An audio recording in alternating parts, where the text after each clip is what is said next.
Oke, selamat malam teman-teman. Selamat malam, suara saya kedengaran? Suara saya jelas? Oke, baik. Selamat datang ya di sesi khusus hari ini ya, di mana hari ini kita akan belajar tentang sesuatu yang sangat menarik ya, itu adalah blockchain. Anda ini pemegang Nagaya, betul ya? Pemegang Nagaya harus paham apa itu blockchain dan bagaimana cara kerjanya. Nah, itulah yang akan kita pelajari sama-sama. Salam kenal bagi Anda yang pertama kali masuk, bagi Anda yang sudah mengikuti pertemuan Nagaya setiap minggu ya, rutin. Salam kenal juga, selamat datang ya. Beberapa dari Anda saya sering lihat setiap ada pertemuan Nagaya pasti rajin ya. Saya ucapkan terima kasih ya, dan bagi yang baru masuk saya ucapkan selamat datang untuk menjadi bagian dari keluarga besar Nagaya. Nah, sebelum kita mulai sesi hari ini, izinkan saya memperkenalkan diri. Nama saya Dani, saya dari manajemen Nagaya. Ya, tugas saya adalah memberikan training melalui digital media seperti yang Anda lihat hari ini ya. Nah, dan social media dan sebagainya itu adalah departemen saya dan tim. Nah, ya, jadi bagi yang sudah mengikuti sesi Nagaya rutin, yang dari manajemen, yang dari perusahaan, pasti sudah bosan melihat saya. Mudah-mudahan belum ya, tapi kalau sudah bertemu setiap minggu, kekeluargaannya pun sudah terjalin, betul tidak? Ya, walaupun belum bertemu dengan secara pribadi ya, karena di berbagai tempat itu masih banyak yang ditutup, namun kekeluargaan kita tetap terjalin sebagai keluarga besar Nagaya. Kita sama-sama ya, kita bergotong royong sebagai satu keluarga agar kita bisa membangun Nagaya ini ya, anak kita bersama untuk bisa mensejahterakan sebanyak-banyaknya orang, betul? Setuju ya? Nagaya ini bukan cuma punya Pak Yohanes, bukan cuma punya kami, tapi juga punya Anda. Jadi kita sama-sama memberikan edukasi yang baik dan benar, memberikan aset jangka panjang yang bisa mensejahterakan bukan cuma untuk 1-2 tahun, tapi untuk bertahun-tahun ke depan. Amin ya. Oke, baik ya. Seperti yang tadi sudah saya sampaikan, hari ini kita akan berbicara tentang blockchain. Nah, bagi Anda yang masih belum paham, ya mungkin sering mendengar, ya apalagi sekarang ini kan kripto ini kan lagi heboh, betul ya. Pasti Anda sering mendengar tentang blockchain, tapi mungkin Anda belum pernah lihat cara kerjanya itu seperti apa. Nah, jadi hari ini, ya saya sudah melihat beberapa dari materinya. Saya sarankan Anda siapkan kertas, Anda siapkan pen, dan siapkan kopi. Ya, karena hari ini materinya daging semua. Anda akan dikasih lihat blockchain itu cara kerjanya seperti apa ya. Jadi di banyak koin-koin lain Anda nggak akan dikasih lihat ini, tapi di Nagaya lah kita kasih lihat Anda langsung cara kerja blockchain itu seperti apa dan kenapa blockchain itu sekarang sedang digunakan bukan cuma di cryptocurrency tapi juga di banyak industri ya. Seperti apa sih keamanannya? Kenapa sedang sangat heboh? Nah, itu akan kita bicarakan sama-sama. Ya, yang siap belajar, tolong angkat tangan atau chat saya siap belajar hari ini. Coba saya melihat. Siapa saja nih? Oke, baik. Kalau begitu, tanpa berlama-lama lagi, saya akan panggilkan ke depan pembicara kita hari ini, tamu kehormatan kita, yaitu adalah CEO dari Nagaya Technologies Private Limited, Pak Yohanes Chandra. Pak Yohanes, saya undang ke depan dulu ya. Selamat malam Pak Dani, selamat malam Bapak Ibu semua. Iya. Selamat malam, Pak. Bagaimana kabarnya, Pak? Baik. Kayaknya kita harus ini lagi Pak Dani nih. Kayaknya kita harus kirim email lagi nih ke Zoom nih. Kayaknya kita punya ruangan lagi cuma 100. Iya, padahal kita sudah cek tadi 500 ya. Iya. Iya, berarti memang ada kendala di Zoom. Ya. Jadi bagi yang masih belum bisa masuk karena terpentok pesertanya full ya, nanti rekamannya akan kita berikan. Jadi tolong suruh mereka standby. Kalau memang ada tempat akan langsung bisa masuk ya. Jadi silakan standby saja di waiting room. Ya, silakan Pak Yohanes. Ya, baik. Selamat malam Bapak-bapak, Ibu-ibu. Ya, ini senang nih bisa kembali melihat wajah-wajah para holder Nagaya nih. Ya, saya mohon maaf karena belakangan ini nggak terlalu sering ya bisa muncul di sesi Zoom. Ya, karena saat ini memang prioritas saya pribadi itu lebih ke ngurusin tentang project. Ya, terutama mungkin udah beredar banyak kabar ya. Jadi kabarnya udah duluan sebelum manajemen nih, bahwa kalau nanti Nagaya sudah terjual 6 juta, ya kita akan memulai project kita yang kedua. Jadi memang sudah ada beberapa project yang kita evaluasi, kita pantau, dan ya berarti kita harus siap-siap. Kenapa? Karena ini udah hampir 5 juta ya. Mudah-mudahan dengan bantuan Bapak Ibu juga di sini semua, dengan bantuan para holder Nagaya, kita bisa secepat mungkin mencapai penjualan yang 6 juta. Ya, supaya kita bisa merasakan apa itu benefit sebulan 2 kali ya. Nah, sebulan sekali aja udah senang, apalagi sebulan 2 kali gitu kan. Nah, bukan cuma Bapak Ibu yang senang, kami dari manajemen pun senang. Ya. Nah, jadi pada hari ini kita akan membahas tentang apa sih itu blockchain. Ya, saya mungkin nggak akan terlalu teknis ya. Jadi kalau terlalu teknis juga, saya yakin nanti yang Pak Dhani bilang, saya ngobrol sama Pak Dhani aja soal blockchain aja, kadang-kadang dia kabur. Ya, jadi tengah jalan lagi ngobrol, lagi kasih apa, dia kabur. Kenapa? Palanya pusing katanya. Ya, jadi saya akan berusaha sebisa mungkin, sebaik mungkin untuk menjelaskan ini dengan bahasa yang umum. Ya, nah jadi selama ini selalu kita itu mengkaitkan cryptocurrency itu dengan blockchain. Ya, kita selalu mengkaitkan cryptocurrency itu dengan blockchain. Karena memang sebenarnya blockchain itu adalah salah satu bagian, ya, salah satu teknologi yang dipergunakan di dalam cryptocurrency atau crypto aset, ya. Tapi kalau dibilang bahwa blockchain sama dengan cryptocurrency kurang tepat. Ya, kenapa? Karena sebenarnya cryptocurrency itu dia bukan hanya menggunakan teknologi blockchain, tapi ada teknologi lain yang dipakai, ya, itu oleh leluhur. Ya, kalau kita bisa bilang leluhur, kenapa? Karena kita sampai saat ini nggak tahu orangnya siapa, ya, orangnya di mana, bentuknya seperti apa, itu yang namanya Satoshi Nakamoto. Oke, nah, jadi saya mohon maaf ya nanti kalau kepala saya suka nengok ke kanan kemana, karena saya mengoperasikan 2 komputer nih saat ini. Ya, saya mengoperasikan 2 komputer untuk bisa menunjukkan kepada Bapak Ibu seperti apa sih cara kerja dari sebenarnya nggak tepat kalau dibilang dari blockchain ya, tapi dari cryptocurrency yang mau kita bahas pada hari ini.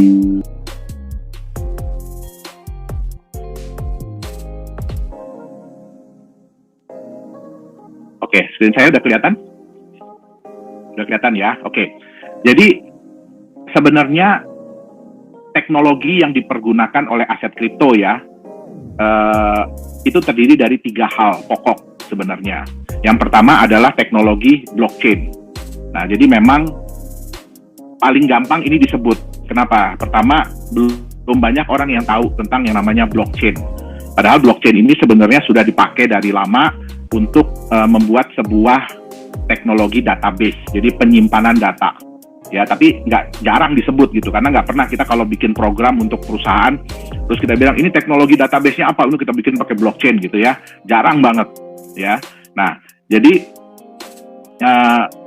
teknologi blockchain ini, kenapa nama blockchain yang diangkat? Karena teknologi ini belum pernah dikenal orang. Ya, jadi kalau kita bilang, oh ini teknologi decentralized network dan distributed ledger, aduh, nyebutnya panjang banget ya, bisa belibet-libet lidah kita ya. Nah, terus yang ketiga adalah teknologi kriptografi atau enkripsi. Nah, kriptografi ini juga sebenarnya adalah teknologi yang lama ya. Nah, sekarang kita coba bahas satu persatu ya. Nah, sebenarnya seperti apa sih ya proses, seperti apa proses transfer atau proses perpindahan kripto aset ya, itu seperti apa sih prosesnya? Oke, nah yang pertama itu adalah pembuatan transaksinya. Jadi contoh, saya ingin mengirim Nagaya kepada Pak Dhani. Ya, artinya apa? Saya akan menciptakan sebuah transaksi ya dari akun saya kepada akun Pak Dhani yang jumlah Nagaya yang akan ditransfer sejumlah X.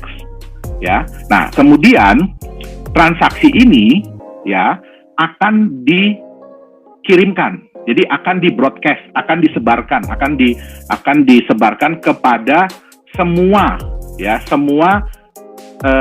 network yang ada. Ya, nanti saya kasih lihat apa sih sebenarnya network, apa sih itu sebenarnya node gitu ya. Nah, ini akan dikirimkan kepada semua node yang ada. Jadi tahu bahwa ada si A kirim ke si B sejumlah X. Tapi mereka nggak tahu bahwa A itu adalah saya, B itu adalah Pak Dhani. Ya, sejumlah X. Oke. Nah, kemudian node-node ini ya atau network ini mereka akan memverifikasi.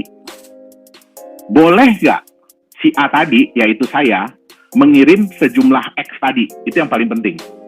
Ya, boleh nggak si A ngirim sejumlah X? Ya, takutnya dia nggak punya itu saldonya, dia nggak punya itu balance-nya dia nggak punya. Nah, jadi itu yang diperiksa. Kalau node-node tadi setuju bahwa si A ini boleh melakukan transaksi, maka transaksi ini akan dimasukkan bersama dengan transaksi-transaksi yang lain ke dalam sebuah blok. Ya, jadi bayangkan itu kotak, ya, di dalamnya itu ada transaksi banyak. Itu dia. Oke. Nah, kemudian blok ini ya akan divalidasi. Nah, siapa yang memvalidasi blok ini? Itulah yang disebut dengan miners. Ya, dia yang disebut dengan miners, yang menambang. Nah, setelah ini divalidasi, dia akan ditambahkan atau disambungkan dengan blok-blok yang sudah terjadi sebelumnya.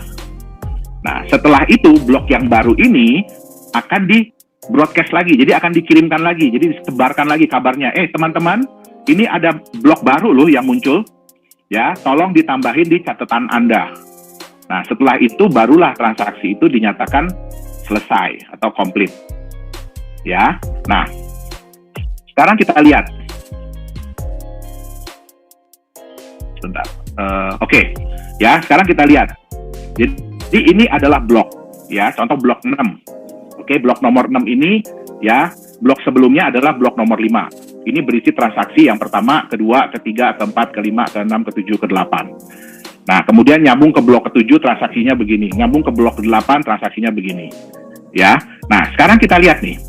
Di blok sebelumnya, ya, di blok sebelumnya anggap ini ada transaksi A kirim ke B sejumlah 15. Ya, A kirim ke D sejumlah 10. A kirim ke C sejumlah 15. A kirim ke F sejumlah 12. A kirim ke B sejumlah 12. Ya, di dalam blok itu tidak ada yang namanya saldo akhir. Jadi beda ya sama bank ya. Kalau bank kan, Bapak Ibu kalau lihat laporan bank kan ada transaksi kredit, debit, balance, ya, saldo. Ya kan? Nah, selalu begitu kan? Nah, di cryptocurrency, di teknologi yang dipakai cryptocurrency itu tidak ada. Balance terakhir itu nggak ada. Jadi cuma A kirim ke B 15, A kirim ke D 10. Nah, sekarang kita lihat. Pada saat di blok nomor 6, ya, nah ini transaksi ini dikotakin, ya, itu namanya satu blok. Nah, di transaksi nomor 6, muncullah transaksi-transaksi seperti ini. B ke C, B kirim ke C 15, ya. Nah, dia akan ngecek blok sebelumnya. Kan tadi A ke B terima 15, terus A kirim lagi ke B terima 12. Artinya B itu di blok terakhir punya 27. Ya. Nah, di sini di blok yang nomor 6 ini, ya, B kirim ke C sejumlah 15. Berarti boleh kan? Ya kan? Kenapa? Dia punya 27, dia mau kirim 15, berarti boleh. Terus kemudian D kirim ke F 2. Dilihat, di blok sebelumnya D ada terima 10. Berarti cukup, dia punya cukup saldo untuk kirim 2 ke si F. Nah, kemudian B ke E kirim 5. Tadi lihat, B udah kirim ke C 15. Sekarang B kirim ke E 5. Oke, dilihat sampai blok sebelumnya, oh ternyata dia punya 27.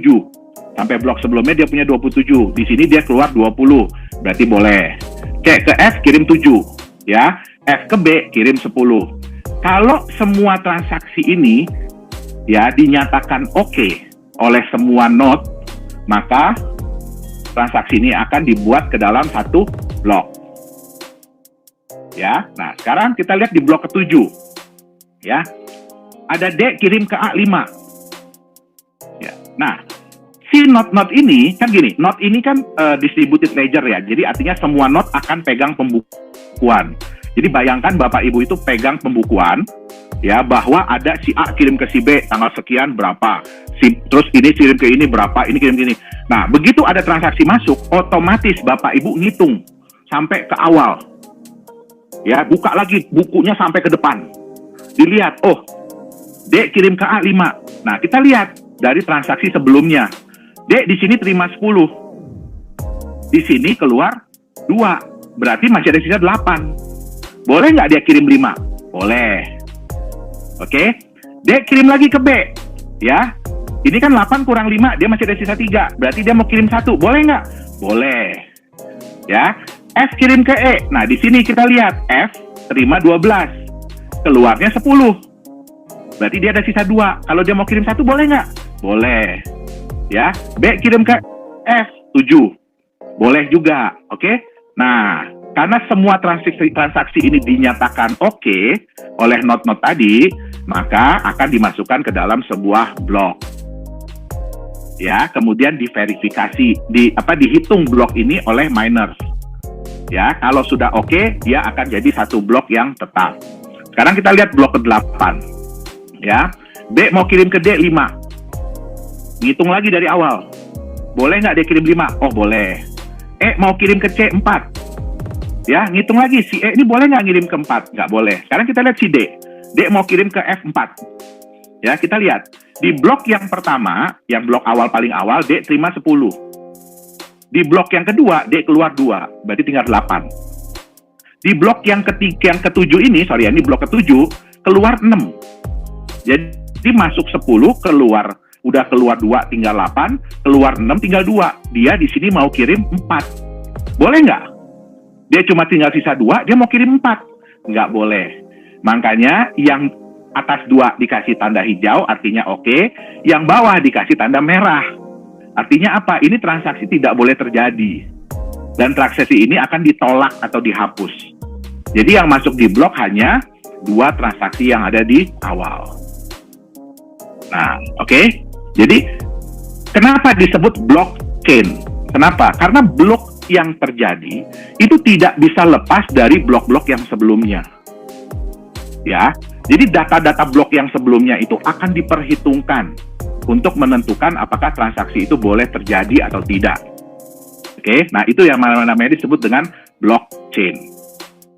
Ya, nah, oke. Sekarang kita lihat, ya, apa aja sih? Agak lama nih yang komputer satunya. Ya, apa aja sih yang diperhitungkan atau yang miners itu perhitungkan ya? Nah, Bapak Ibu bisa lihat ya. Di sini ada yang namanya teknologi kriptografi. Ya, ada yang namanya teknologi kriptografi. Apa itu teknologi kriptografi? Tadi yang namanya A kirim ke B sejumlah sekian, B kirim ke C sejumlah sekian, C kirim ke siapa sejumlah sekian. Itu nggak kelihatan kata-katanya seperti itu. Tapi kata-kata itu akan dibuat menjadi angka dan huruf yang acak. Nanti saya kasih lihat, angka dan huruf yang acak. Ya, nah Bapak Ibu lihat di sini ya. Ini ada proses transaksi nomor 0. Kemudian ada transaksi nomor 1, transaksi nomor 2, transaksi nomor 3. Ya, saya mohon maaf kalau yang pakai handphone mungkin tulisannya jadi kecil banget. Ya, nah dari setiap transaksi ini yang saya bilang tadi ya, nggak mungkin ditulis John kirim ke Dani sekian gitu, nggak mungkin. Nanti ketahuan dong kita siapa, ya nggak? Nah, makanya dia dibikin dalam bentuk hash. Ya, jadi transaksi ini nanti ada saya kasih lihat ya, seperti apa sih transaction ID, bentuknya seperti apa sih gitu. Nah, ini akan berbentuk sebagai hash. Ya, nah dari hash ini nanti ada penggabungan sehingga menghasilkan hash dasar. Jadi dari semua itu digabungkan jadi hash dasar. Ya, nah kemudian, nah ini Bapak Ibu lihat ya, di sini ada yang namanya previous hash. Jadi setiap blok ini nanti menghasilkan namanya hash. Kode-kode nanti saya kasih lihat, tenang. Kalau belum lihat contohnya bingung pasti. Ya, akan menghasilkan hash. Nah, untuk menghasilkan blok yang berikutnya, hash dari blok sebelumnya itu dimasukin sebagai salah satu parameter. Nah, ini yang bikin Pak Dani kabur. Ya, ketika saya jelasin. Ya, tapi karena banyak teman-teman yang minta, tolong deh Pak jelasin apa itu blockchain. Oke lah, saya akan nyoba gimana caranya supaya Bapak Ibu di sini jangan kabur. Ya, seperti Pak Dani, oke? Nah, kemudian ada yang namanya nonce. Nonce ini adalah angka random. Ya, angka random, oke? Nah, kemudian ada timestamp. Timestamp ini artinya waktu yang waktu di mana blok ini terbentuk. Ya, jadi kalau ibaratnya ini formulir ini ada data-data transaksi, kemudian ada catatan transaksi sebelumnya itu hash-nya apa, ya, terus kemudian kapan terjadinya, jadi gini, dicap nanti ada capnya itu nonce, ya, kemudian kapan ini dicap, dikasih tanggal. Oke, nah sebenarnya ini sama nantinya dengan kita nyimpan emas. Kenapa? Kalau kita nyimpan emas, ya ini saya kasih contoh, ini baru dapat inspirasinya nih. Kita nyimpan emas, setiap kali kita nyimpan, itu ada nomor segel. Ya, ada nomor segel. Nah, nanti setiap kali kita buka nomor segel itu kita akan taruh bahwa segel terakhir nomornya berapa sebelum dibuka.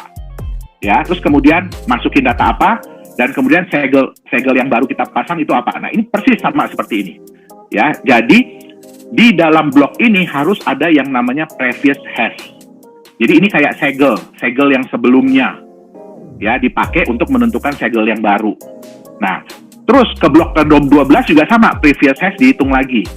Nah, ini saya kasih lihat, ya. Ini Bapak Ibu bisa lihat ya. Ini contoh blok pertama. Blok pertama itu selalu hash-nya 000000000, itu selalu. Ya, itu namanya Genesis block. Kalau di kripto itu namanya Genesis block, artinya blok yang pertama kali muncul. Ya, blok 0. Ya, kalau di sini blok 1 lah dia tulisnya. Sebenarnya itu blok 0, ya. Nah, kemudian nanti dari blok ini ada keluar hash-nya setelah diproses oleh miners. Muncullah mungkin hash-nya 4D 9G. Ya. Nah, begitu di blok kedua, hash ini yang 4D 9G ini akan dipakai untuk menentukan hash yang baru, yaitu 1D 2A. Nah, 1D 2A ini akan dipakai lagi untuk blok yang ketiga. Ya, 8F3P. Nah, dipakai lagi untuk blok keempat, 8F3P ini. Untuk 5P3J. Inilah yang menyatakan bahwa rantai blok tersebut bagus. Tidak terputus. Bapak Ibu bisa lihat ya, dari 4D 9G, yang berikutnya pun 4D 9G, begitu muncul 1D 2A, dipakai lagi ke yang berikutnya, dan seterusnya. Itulah kuncinya. Jadi kuncinya itu apa? Dari previous hash ini. Ya, nah sekarang saya akan kasih lihat bentuk nyatanya kayak apa. Oke, ya sebentar, saya rubah screen share saya ke sini.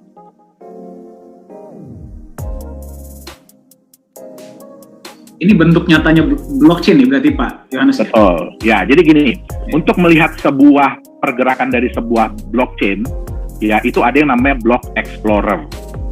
Ya, kenapa? Kalau Bapak Ibu melihat dari angka-angkanya aja itu pusing bacanya. Ya, kenapa? Karena ini bentuknya benar-benar cuma angka. Nah, yang bisa mentranslate atau mengartikan dari angka-angka tersebut itu adalah block explorer. Ya, kenapa? Tadi saya bilang kan hash tadi. Contoh, John kirim ke Dani sekian nagaya, itu bentuknya kayak apa gitu. Nah, sekarang kita lihat gini. Bapak Ibu bisa lihat di paling bawah kanan, ya. Di paling bawah kanan, di sini, ya. Nagaya itu sudah terbentuk 691.561 blok. Ya. Nah, kalau kita mau ngecek nih, kapan sih pertama kali blockchain Nagaya ini berjalan? Ya, kita masukin angka 0. Nah, oke, ini adalah Genesis yang saya bilang tadi. Ini adalah blok pertama, ya, yang memulai dari blockchain dari Nagaya. Kapan terjadinya? 1 April 2018 jam 9 pagi lewat 9 menit lewat 9 detik. Jujur saya aja waktu ini terjadi saya kaget. Kenapa? Karena ini kapan terjadinya kita nggak bisa nentuin. Karena itu komputer yang ngitung. Begitu komputer ngitung, dia menemukan menemukan blok ini jam berapa? Yang saya bilang begitu ketemu ditempel sama dia. Nih saya ketemu jam sekian. Nah itulah jamnya. Ya. Kalau 1 April 2018-nya itu karena kita jalanin. Tapi terbentuknya jam 9 lewat 9, nah itu kebetulan. Oke. Nah, sekarang kita lihat ya. Ini Nagaya blok. Nah, ini yang disebut dengan hash. Jadi blok 0 inilah hashnya, 0C7BB. Nah, ini adalah teknologi kriptografi yang menghasilkan tulisan-tulisan ini. Ya.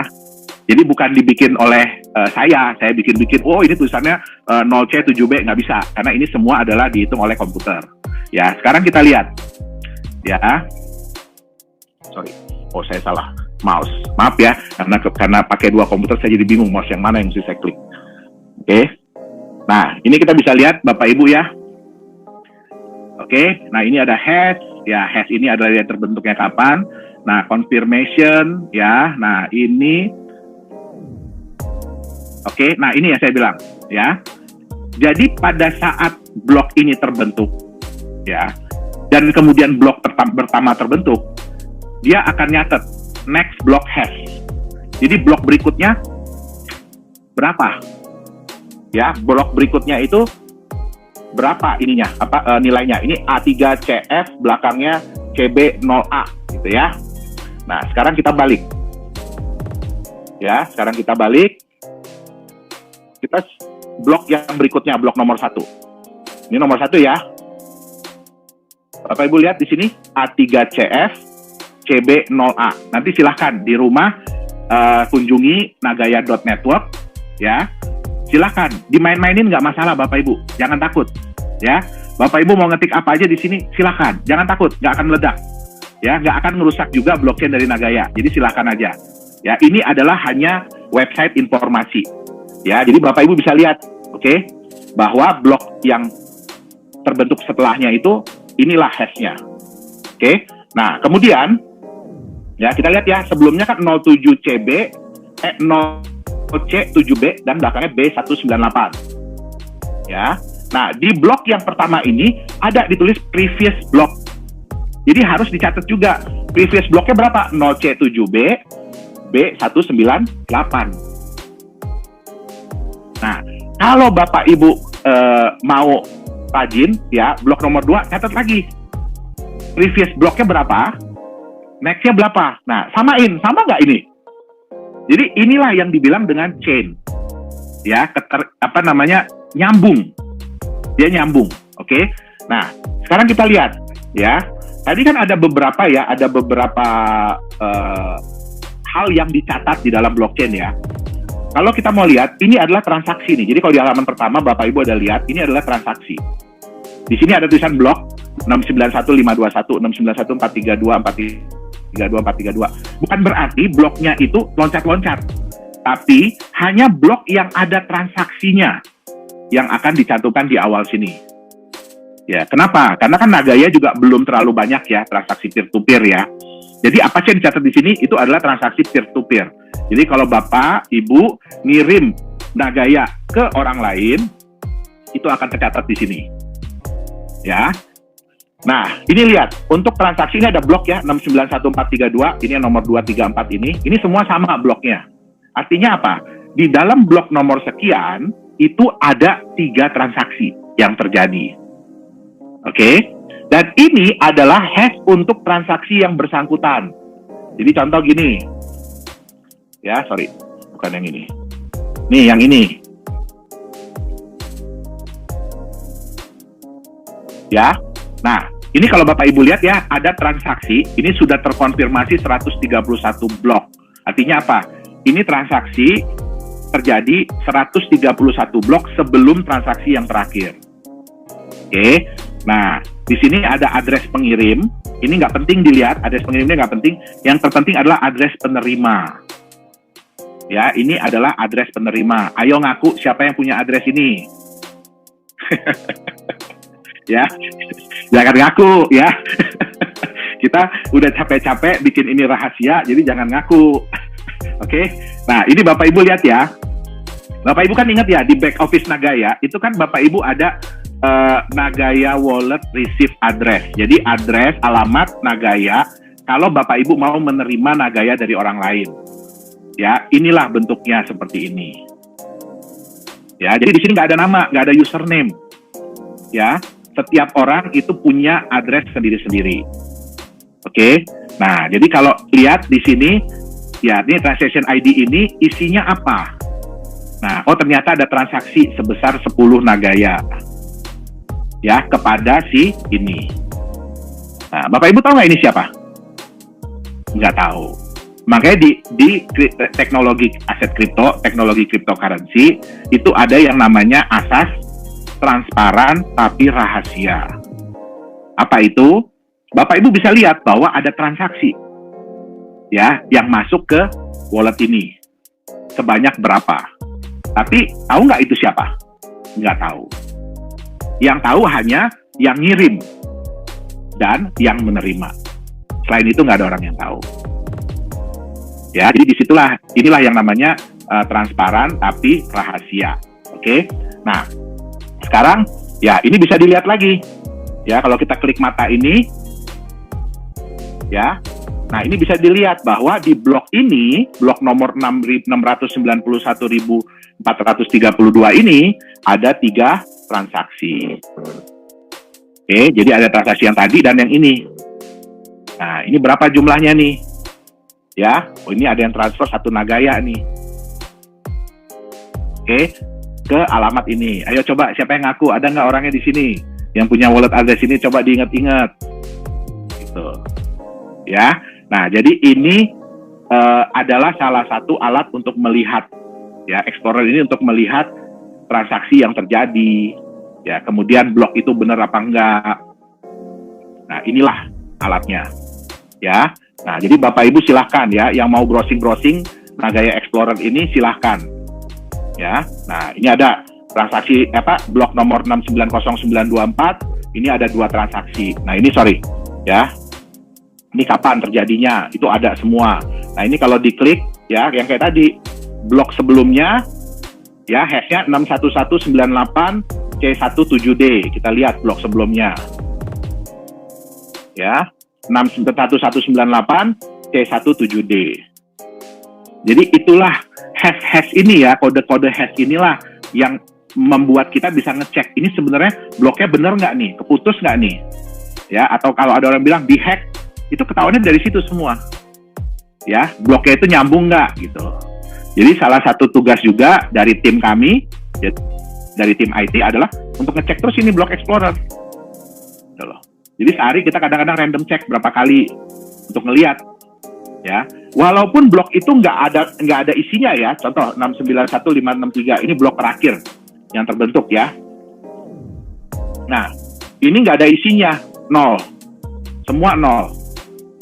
Ya, ini artinya apa? Ini blok tidak ada transaksi apa-apa. Tapi tetap blok itu akan terbentuk. Jadi walaupun tidak ada transaksi, blok itu tetap berjalan. Ibarat kata, mau ada penumpang nggak ada penumpang, kereta tetap jalan. Ya, ini prinsip kereta luar negeri. Mau ada penumpang nggak penumpang jalan, nggak ada nunggu-nunggu. Itu dia. Oke? Nah, sekarang kita lanjut. Ya. Nah, sorry. Bapak Ibu, jadinya sudah paham tentang blockchain?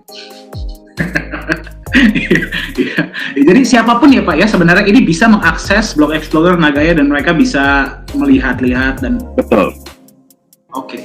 Ya, jadi bagi Anda yang ingin melihat Block Explorer dari Nagaya yang tadi kasih oleh Pak Yohanes, silahkan masuk ke nagaya.network, betul ya Pak Yohanes ya? Betul. Di website kita juga ada, di situ di paling bawah ya tulisannya Block Explorer.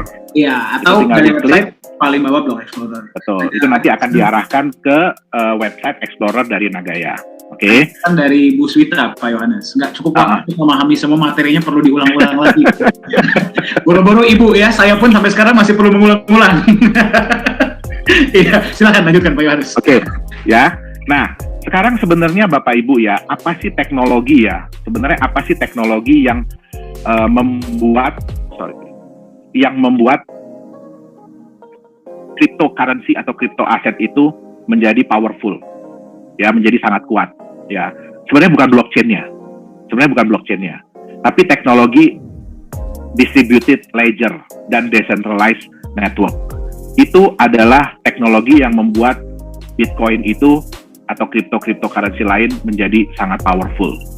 Ya, kenapa? Ini saya kasih lihat. Teknologi network itu ada beberapa macam. Ya, yang pertama adalah teknologi centralized. Ya, centralized itu artinya apa?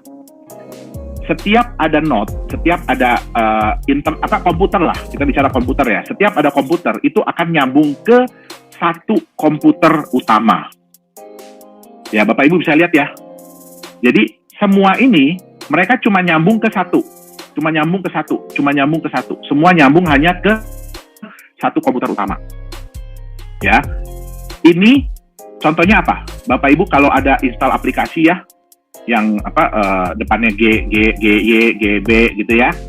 Nah, itu Bapak Ibu nyambung ke satu server. satu komputer utama dari mereka. Ya, itu yang namanya dengan centralized network. Ya. Nah, kemudian yang kedua, itu ada yang namanya bukan semi decentralized ya, tapi semi centralized. Contohnya apa? Ini ada komputer utama, dia bagi tugas kepada dua komputer yang lain. Ya, sehingga kalau ada komputer-komputer yang akan nyambung, itu nyambungnya ke salah satu aja, nggak kedua-duanya. Ya, bisa dilihat ya. Jadi ini nyambungnya ke sini, ini nyambungnya ke sini, ini nyambungnya ke sini, ini nyambungnya ke sini.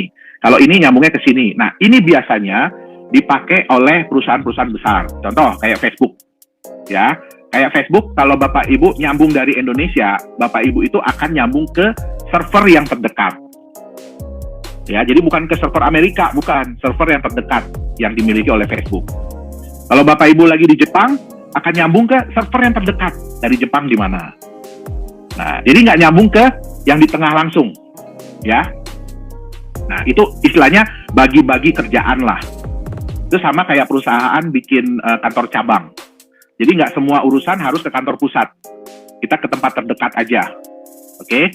Nah, yang ketiga, decentralized network. Apa itu decentralized network? Ya, ini ada satu komputer. Begitu ada komputer kedua yang nyambung, karena mereka baru berduaan, masih mesra ya, nempel aja berduaan gitu loh. Tapi begitu ada komputer ketiga yang nyambung, ya, komputer yang pertama tadi, komputer yang ini, dia akan kasih tahu, kita punya temen loh, bukan cuma saya loh di sini loh, kita ada temen nih satu lagi. Oh iya, yang ketiga ini akhirnya nyambung ke dia. Ini kayak apa Bapak Ibu? Ini nggak mirip cinta segitiga nggak? Kalau cinta segitiga tuh kayak gini, ya. Nah ini enggak, ini lain cerita. Ya, biar nggak bosen ya Bapak Ibu ya, mohon maaf ya, biar nggak bosen, biar nggak ngantuk gitu loh. Nah, bagaimana kalau ada komputer keempat yang nyambung? Begitu dia nyambung ke komputer pertama akan kasih tahu, kita punya dua teman lagi loh. Dia nyambung ke sini dan ke sini. Ya. Ada komputer kelima. Ada komputer keenam. Komputer ketujuh. Komputer kedelapan. Komputer ke-9. Ke-10. Oke, sorry. Pertanyaan saya, siapa yang jadi sentralnya di sini? Nggak ada. Di sini tidak ada sentralnya. Kenapa? Karena satu komputer bisa terhubung ke banyak network. Ya, berapa banyak? Satu komputer bisa nyambung ke berapa banyak? Tergantung yang punya komputernya. Standarnya adalah 5 koneksi. Itu standarnya. Tapi kalau kita mau bikin komputer saya mau sambung ke 100 komputer lain, bisa. Tapi ya Bapak Ibu harus ingat bahwa artinya bebannya lebih berat. Ya, internet kita bebannya lebih berat. Komputer kita juga bebannya lebih berat. Makanya harus dicari angka yang optimal, bukan maksimal, bukan minimal, tapi yang optimal. Ya, supaya apa? Komputer kita juga kerjanya bagus, nggak berat, ya kan? Tapi bisa menjamin desentralisasi dari sistem tersebut. Oke? Nah, kenapa dibuat seperti ini? Tadi saya bilang powerful ya. Kenapa dibuat seperti ini? Oke? Sekarang kita lihat. Kalau ini bentuknya seperti ini. Tadi ini apa namanya? Centralized ya. Nah, ini sentralnya. Kalau ada yang mau macam-macam, gimana caranya? Matikan yang di tengah. Begitu mati yang di tengah, apa yang terjadi? Semuanya bingung mau nyambung kemana, betul nggak? Ya, semuanya bingung mau nyambung kemana. Ada komputer baru muncul pun bingung mau nyambung kemana. Karena komputer yang dipakai buat nyambung udah nggak ada, udah hilang. Nah, bagaimana dengan semi-centralized? Ya, tujuan ini dibikin buat apa sih? Kalau seandainya yang satu ini rusak, ya, yang 4 ini tahu, oh kita nyambung ke sini. Betul nggak? Tapi begitu yang ini rusak, udah bingung mereka mau nyambung kemana. Ya, artinya apa? Untuk semi-centralized, itu tetap walaupun komputer yang membantu banyak, tapi jumlahnya nggak segitu banyaknya gitu loh. Jadi kalau mau diserang, ya gampang. Ya, saya nggak mau bilang siapa yang nyerang ya. Saya nggak mau bilang siapa yang nyerang. Ya, tapi Bapak Ibu tahu siapa yang selalu berusaha untuk menjatuhkan crypto aset. Ya, makanya saya bilang gini, mereka tidak mungkin menghentikan sistem dari crypto aset, cryptocurrency. Nggak mungkin, karena desentralisasinya ini. Nah, bagaimana kalau yang begini? Tadi kan tahu ya, komputer pertama kan yang ini nih. Ya, sorry. Nah, komputer pertama kan yang ini nih. Ya, begitu ini dirusak, yang lain masih nyambung. Begitu ada yang baru, oke, begitu ada yang baru lagi,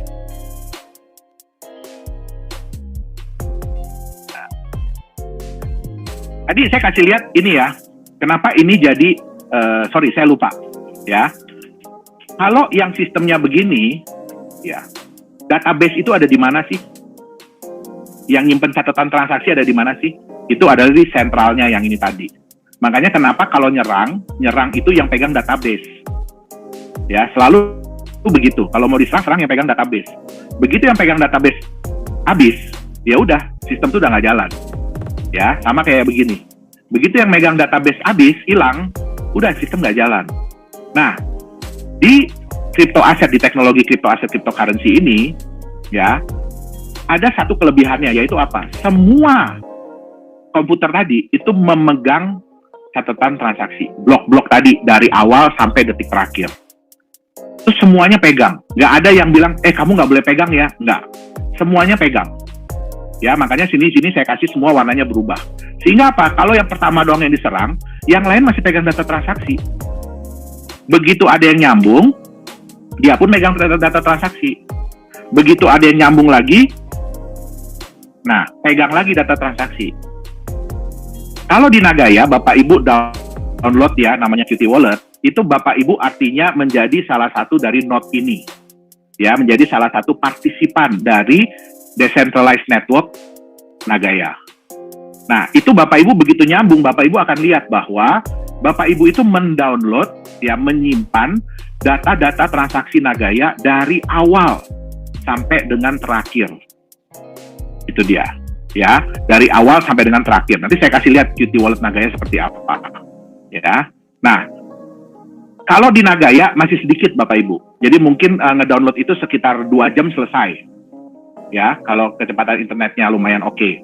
Tapi kalau Bapak Ibu ngedownload punyanya Bitcoin, itu di tempat kita aja yang internetnya bisa dibilang udah wow, itu butuh waktu 6 hari. Ya, komputernya nggak mati-mati.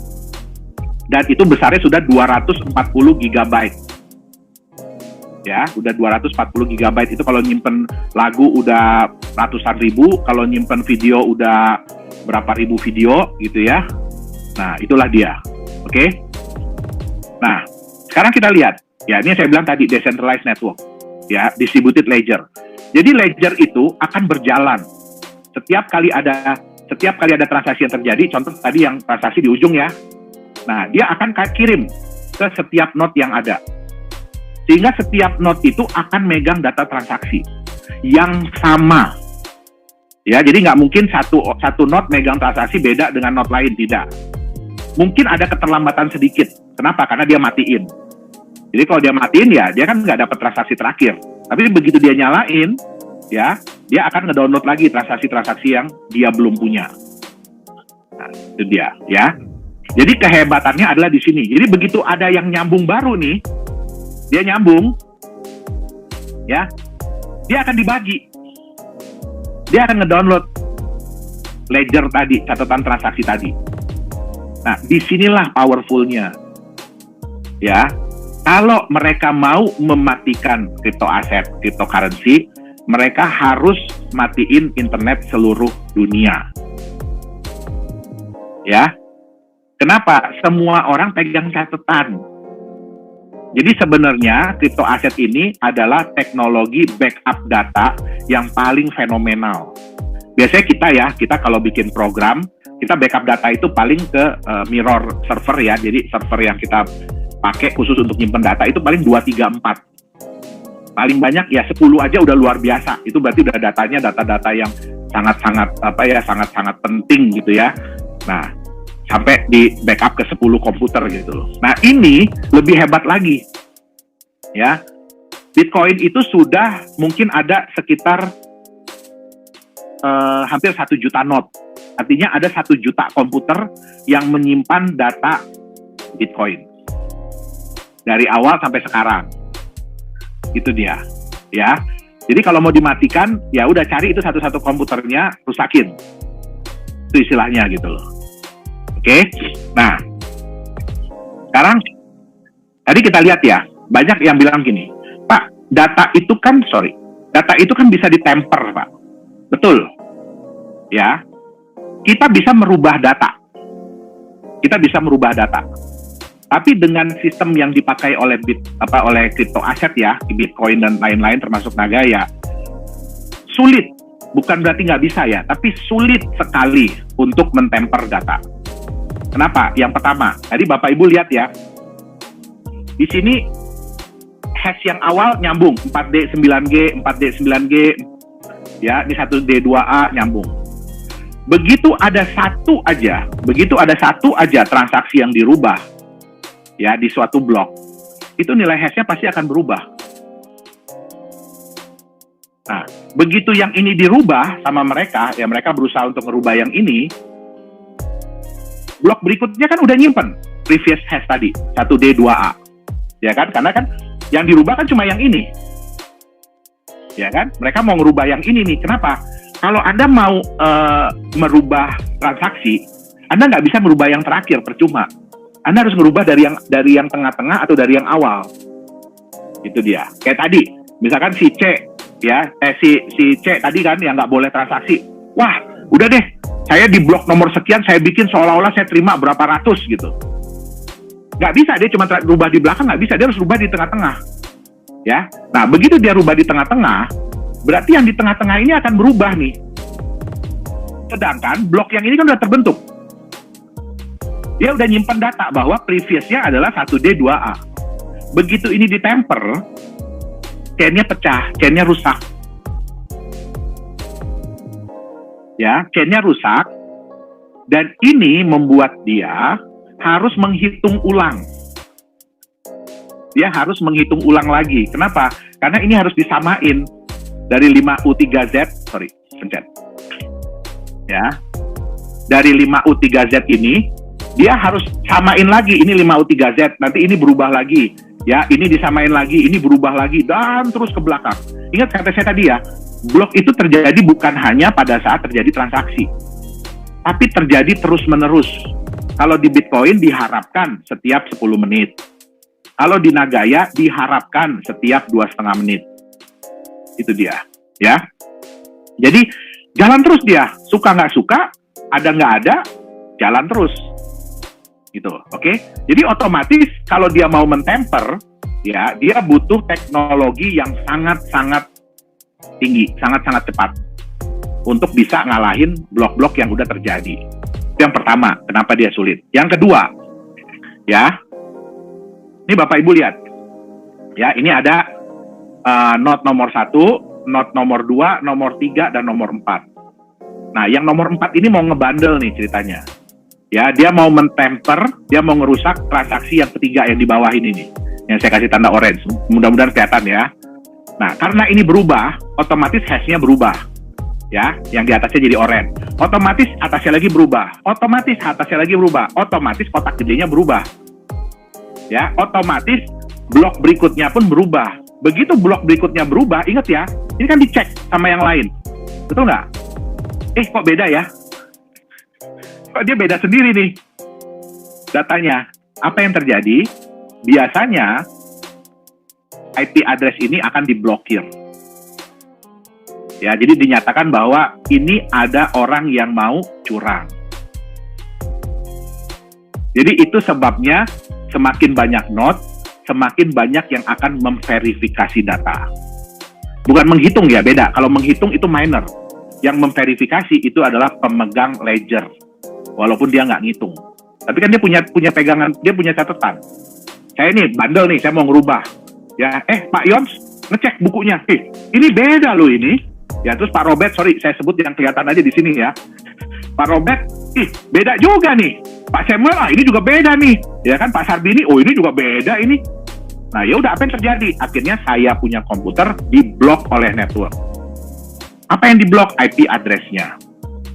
Ya, jadi kalau dia mau nyoba lagi, dia harus cari IP address lain. Nyoba lagi cari IP address lain, nyoba lagi cari IP address lain. Ya, nah itu menjadikan lebih sulit.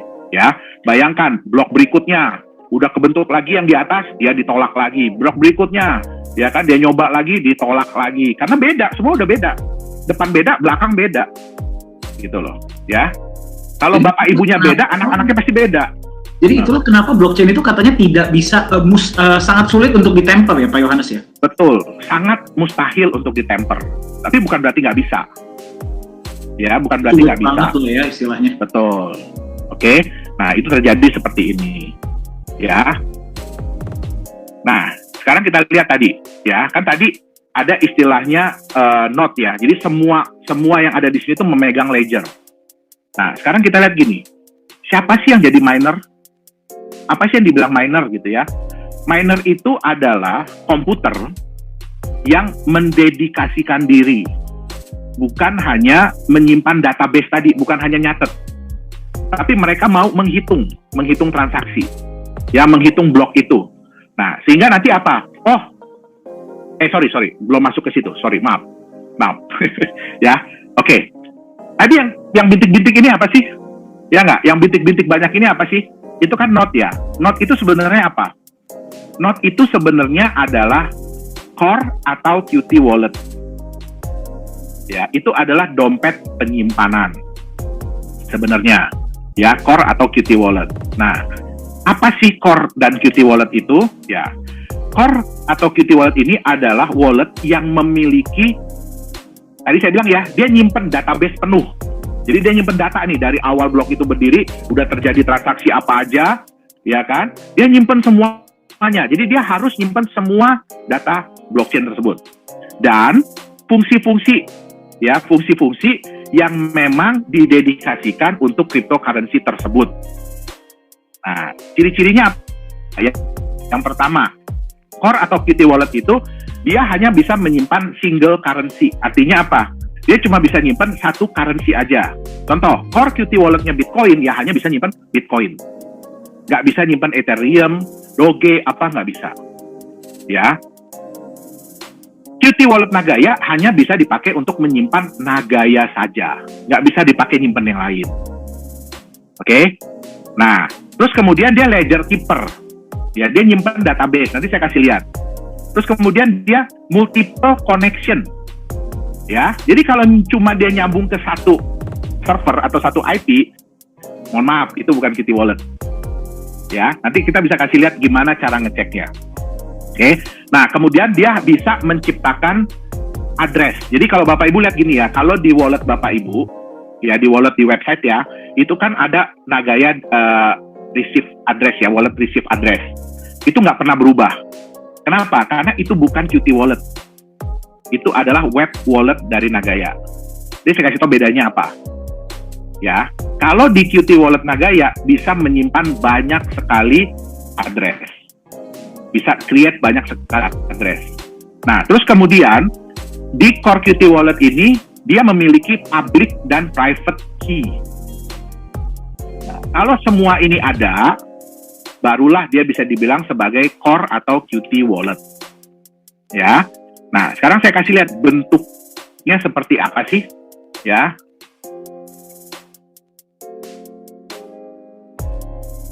Oke, saya sharing screen.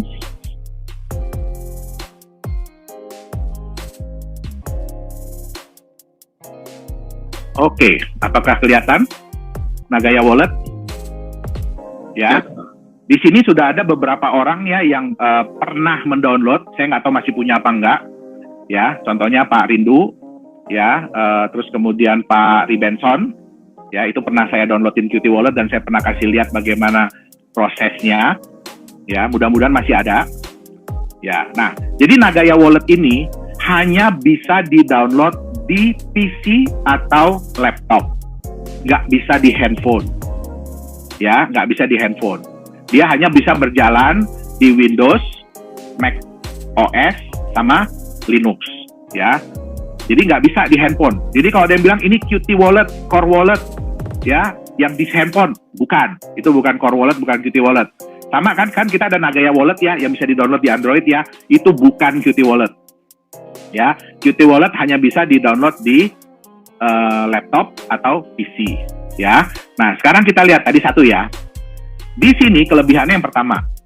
Bapak Ibu lihat, di sini ada yang namanya receive, ya. Ini ada ini no label, masih no label, adresnya ini Johannes, ini saya pakai nama saya, adresnya ini, ya. Kemudian saya kasih lagi, misalkan saya mau create lagi nih, ya, Dani, oke, muncul lagi nih, Dani, adresnya beda lagi, ya. Saya mau bikin lagi, ya, Pak Yons Manado, ya, muncul lagi nih Pak Yons punya nih. Nah, ini fungsinya apa? Tadi Bapak Ibu tahu kan ya bahwa di sistem dari crypto aset ini adalah transparan tapi rahasia ya. Nah, saking rahasianya nih, kadang-kadang kita nggak tahu siapa yang ngirim kita. Ya, kita nggak tahu siapa yang ngirim kita nih. Nah, bagaimana caranya kita tahu? Kalau dia nggak laporan nih, misalnya Pak Dani nih, ya, saya kasih cuma semua nih yang no label nih. Ya, yang paling atas nih saya kasih ke Pak Dani, saya kasih ke Pak Yons, saya kasih ke Pak Samuel, saya kasih ke Pak karena kebetulan namanya sama, Yohanes Chandra itu ya. Nah, saya kasih semua ke situ. Ya. Begitu ada yang ngirim ke saya, ya, masuk nih di address ini, saya jadi bingung, ini siapa yang ngirim? Betul nggak? Ini siapa yang ngirim? Nah, makanya di sini saya bisa create, ya, saya bisa create, ya, banyak sekali. Jadi kalau buat Pak Dani saya kasih yang ini. Nih Pak Dani, kalau mau kirim Nagaya ke saya pakai address yang ini ya. Begitu masuk, dikasih tahu, oh ini masuk untuk wallet Dani. Artinya apa? Oh ini yang ngirim Dani. Atau ini Pak Yons Manado, ya, saya kasih yang ini. Supaya saya tahu, oh kalau nanti ada yang masuk ke sini berarti yang ngirim pasti Pak Yons, karena nggak mungkin orang lain tahu. Gitu loh. Nah, saya bikin lagi Pak Samuel, ya. Samuel. Saya kasih lagi ke Pak Samuel. Berapa banyak yang bisa dibikin di sini? Sebanyak-banyaknya. Bapak Ibu bisa Google ya di internet ya. Possibility Bitcoin address possibility. Kenapa saya nggak mau nyebutin? Karena panjang banget. Angkanya itu panjang banget. Setiap manusia di dunia itu kalau setiap orang pegang wallet begini, mereka bisa create, kalau saya nggak salah, 1 juta miliar wallet address. Satu orang. Penduduk dunia ada berapa? 8 miliar. Dari 8 miliar itu setiap orang masih bisa create 1 juta miliar wallet address. Ya. Nah, ini yang pertama. Oke, sebanyak-banyaknya. Bapak Ibu tahu ya, di Nagaya holder kita ada 37.000. Ya, berarti di satu wallet Nagaya yang dipegang oleh perusahaan itu ada 37.000 address. Ya, dan itu tidak akan berhenti. Oke, jadi berapapun bisa di-create. Yang pertama tadi ya, jadi dia bisa meng-create multiple address. Yang kedua, ya, Bapak Ibu lihat di sini, number of connection 4. Artinya apa? Artinya wallet ini, komputer saya sedang terhubung dengan 4 wallet yang lain. Dengan 4 wallet yang lain. Ya, dengan 4 komputer yang lain. Oke. Nah, tadi dibilang apa? Kan tadi multiple connection ya, berarti ini sudah salah satu syarat. Oke. Berikutnya, dia memiliki fungsi penuh dari sebuah blockchain. Ya. Nah, di sini saya kasih lihat. Di sini ada yang namanya konsol. Ya. Silakan dicoba-coba, tapi ada beberapa fungsi. Kalau ini masih kosong ya, silakan coba-coba. Tapi kalau udah ada isi, hati-hati. Ya. Nah, ini contoh. Saya masukin di sini ya, help ya. Ini adalah list perintah-perintah yang bisa kita jalankan melalui wallet ini. Ya. Contoh, saya mau tahu saya punya wallet ini nyambung ke IP mana aja ya?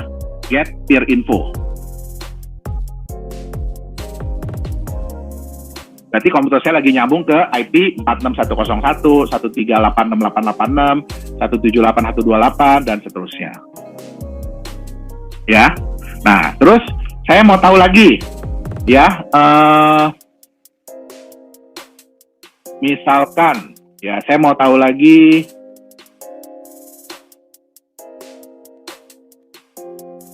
nah, ini get block.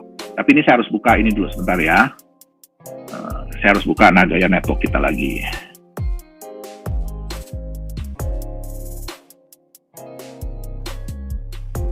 Ini untuk melihat apakah benar sih ya saya punya wallet ini memang benar-benar menyimpan database ya.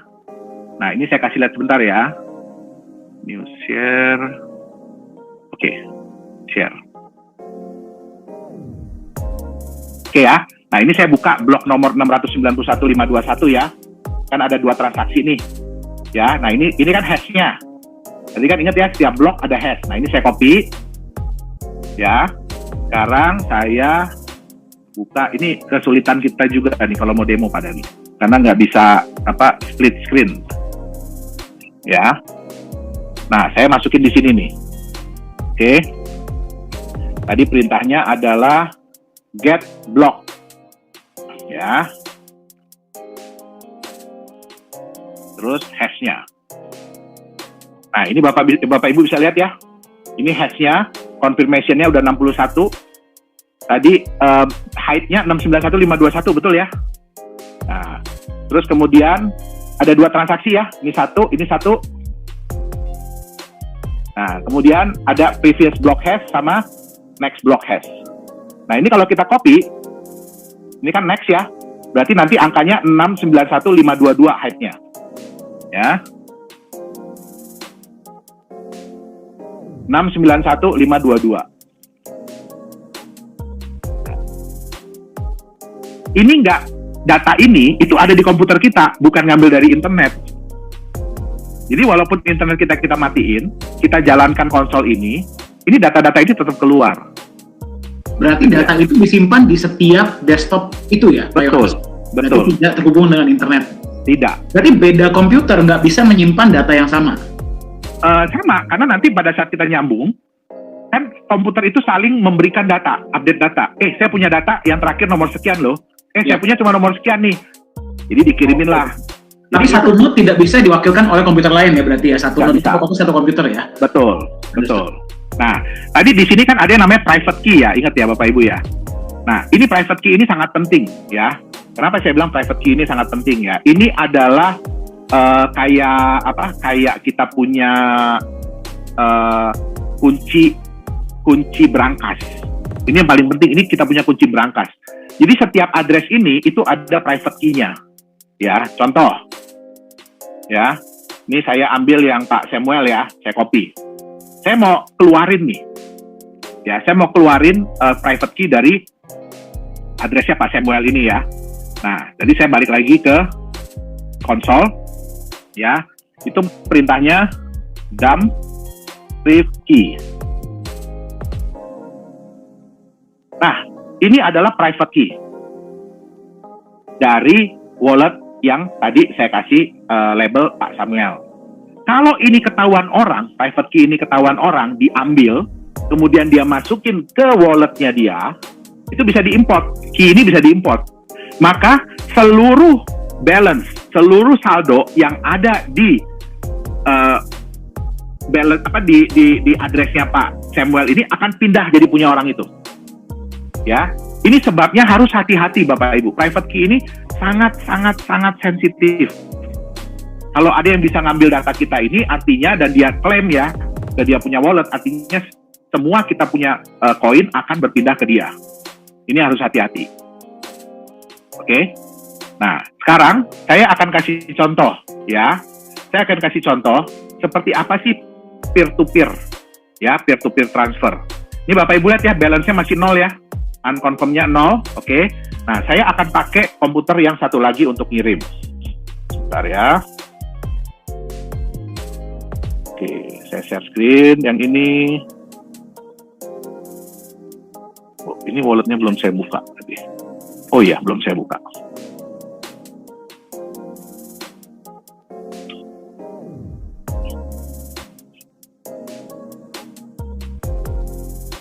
Nah, Bapak Ibu bisa lihat ya. Itu tadi ada tulisan 3 hours behind ya. Artinya apa? Wallet ini ketinggalan database selama 3 jam terakhir. Makanya dia ngedownload dulu. Ya, nah ini kita lihat. Ada nyambung ke 4 juga. Ya, ada nyambung ke 4 connection. Oke. Nah, ya sekarang tadi saya mau kirim, ya ini kebetulan saya udah save, jadi saya mau kirim ke addressnya,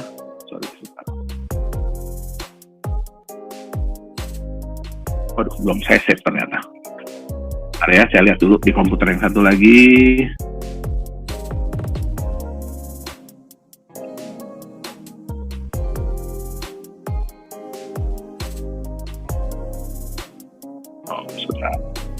Mohon maaf, ada kesalahan teknis. Jadi inilah cara kerja Qt Wallet dari Nagaya ya, bagi Anda yang sedang. Iya. Berarti Pak Yohanes, ini sambil menunggu, berarti Qt Wallet Nagaya ini cara kerjanya sama persis dengan core wallet dari Bitcoin? Sama persis. Sama persis. Sama persis, betul. Cuman bedanya memang Qt Wallet ini khusus untuk Nagaya. Betul. Nah, jadi kalau core wallet itu memang khusus untuk Bitcoin. Betul. Oke, berarti kalau koin-koin yang memiliki Qt Wallet adalah koin-koin yang memiliki blockchain sendiri pastinya ya, Pak Yohanes? Betul. Jadi kalau yang punya Qt Wallet itu berarti mereka punya blockchain sendiri. Oke. Bentar ya. Berarti harus di-copy dulu dan kemudian address tersebut dimasukkan ke dalam Qt Wallet tadi ya, Pak Yohanes ya? Betul. Oke. Saya udah copy, tapi kok nggak ke itu tadi. Oke, nah sambil menunggu, bagi Anda yang masih semangat ya, ya hari ini kita belajar tentang benar-benar daging semua, bukan cuma daging, kita lihat langsung cara kerja dari blockchain dan blockchain Nagaya itu seperti apa ya. Sambil kalau memang Anda punya pertanyaan, silakan gunakan fitur chat, mungkin nanti setelah ini kita akan menjawab sekitar ya, kita lihat waktu ya, mungkin sekitar 3 atau 4 pertanyaan, jadi silakan dikirimkan, kita nanti akan diskusi sama-sama. Pak Yohanes, kalau udah ketemu kabarin ya. Kalau saya mau cek. Oke, udah. Oke, ya, baik, silakan. Saya akan kirim ya tadi ya ke alamat ini nih. Ini yang Yohanes ya. Nah, ini saya kirim misalkan contoh 5 nugget ya. Oke, are you sure? Yes. Ya. Nah, ini saya password. Jadi harus di password ya Bapak Ibu ya. Qt Wallet itu ya, bukan berarti ada di komputer kita terus terserah aja gitu. Ya, aman lah komputer kita ya, udah saya iniin, udah saya password komputer saya, nggak mungkin lah bisa diiniin, bisa di hack orang lah segala macam. Tapi tetap sebaiknya Qt Wallet itu tetap di password ya. Nah, ini Bapak Ibu bisa lihat ya, ada masuk untuk wallet address yang nama Yohanes. Dan ya, itu langsung. Ya, tapi lihat di sini unconfirmed. Oke. Jadi kita udah bisa lihat jumlahnya, tapi belum terkonfirmasi. Jadi dia nunggu 6 blok terjadi. Setelah transaksi ini, dia nunggu 6 blok terjadi, ya baru dia akan pindah ke balance yang terkonfirmasi. Baru abis itu bisa kita pindah-pindahin. Ya, baru abis itu bisa kita pindah-pindahin. Oke, nah itu bedanya. Oh, itu ya, langsung, itu sistem kerjanya. Itu langsung masuk Pak di atas? Nah, ya, ini kita lihat ya, transaction ya. Di sini ada, tunggu sebentar. Saya jadi bingung karena dua komputer, saya jadi bingung. Nah, ini ada tanda jam ya. Nah, ini kalau kita hovering, unconfirmed, 1 dari 6. Ya, 1 dari 6 transaksi. 1 dari 6 konfirmasi. Nah, di sini ada transaction ID Bapak Ibu. Lihat ya, ada transaction ID. Oke. Nah, kita lihat di sini nih. Di kita punya Nagaya Explorer. Itu berarti bisa dicek, bisa diverifikasi ya, Pak Yohanes ya? Transaction ID itu. Betul. Nah, ini lihat ya, ada di blok 691.585 ada hash-nya ini. Ini kode transaksinya, tax ID-nya sejumlah 5 Nagaya. Belum muncul Pak Yohanes. Ya. Kayaknya layarnya. Sorry. Ya. Sorry, maaf. Saya pikir kepala saya yang sudah mulai berasap, Pak. terlalu banyak screenshot jadi bingung nih. Ya, udah kelihatan kah? Sudah Pak. Sudah ya. Nah, ini ada blok 691.585 nih. Ya. Nah, ini ada hash-nya. Oke. Nah, ini kalau kita klik di hash ini, ya, jadi ada yang ngirim dari ini ke address ini. Jumlahnya ya, sejumlah 5. Ya, kita lihat address ini ya, belakangnya EEU, depannya NMB ya. Ya.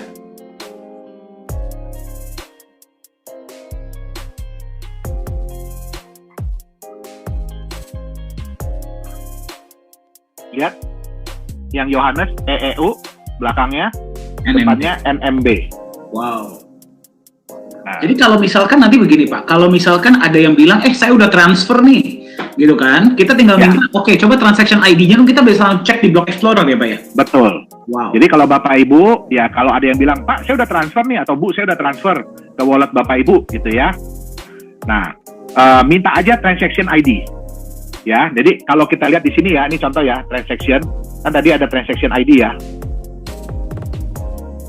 Nah, ini ya ada transaction ID, kita tinggal copy, ya, kita tinggal copy, kemudian kita masukkan di Nagaya Explorer. Oke, kita masukin di sini, ya, search. Dari depan deh. Ini soalnya tadi udah kebuka. Ya, jadi dari depan, ya, kita masukin di sini. Oke, search. Nah, ini kelihatan. Wow. Recipient address. Yang paling penting adalah recipient address. Kalau recipient address ini bukan address yang Bapak Ibu punya, artinya dia bohong. Itu dia. Oke? Nah, kenapa? Yang nerima ini nggak mungkin bohong. Address ini nggak mungkin bisa sama. 2 orang, 3 orang punya address yang sama. Itu nggak mungkin. Ya, setiap orang pasti berbeda. Ya? Resipien itu penerima ya? Penerima, betul. Input address itu yang mengirim? Yang mengirim. Okay. Nah, yang mengirim ini bisa berbeda-beda. Belum tentu sama dengan address yang benar-benar dimiliki oleh orang tersebut. Jadi yang paling dilihat adalah resipiennya. Itu yang paling dilihat.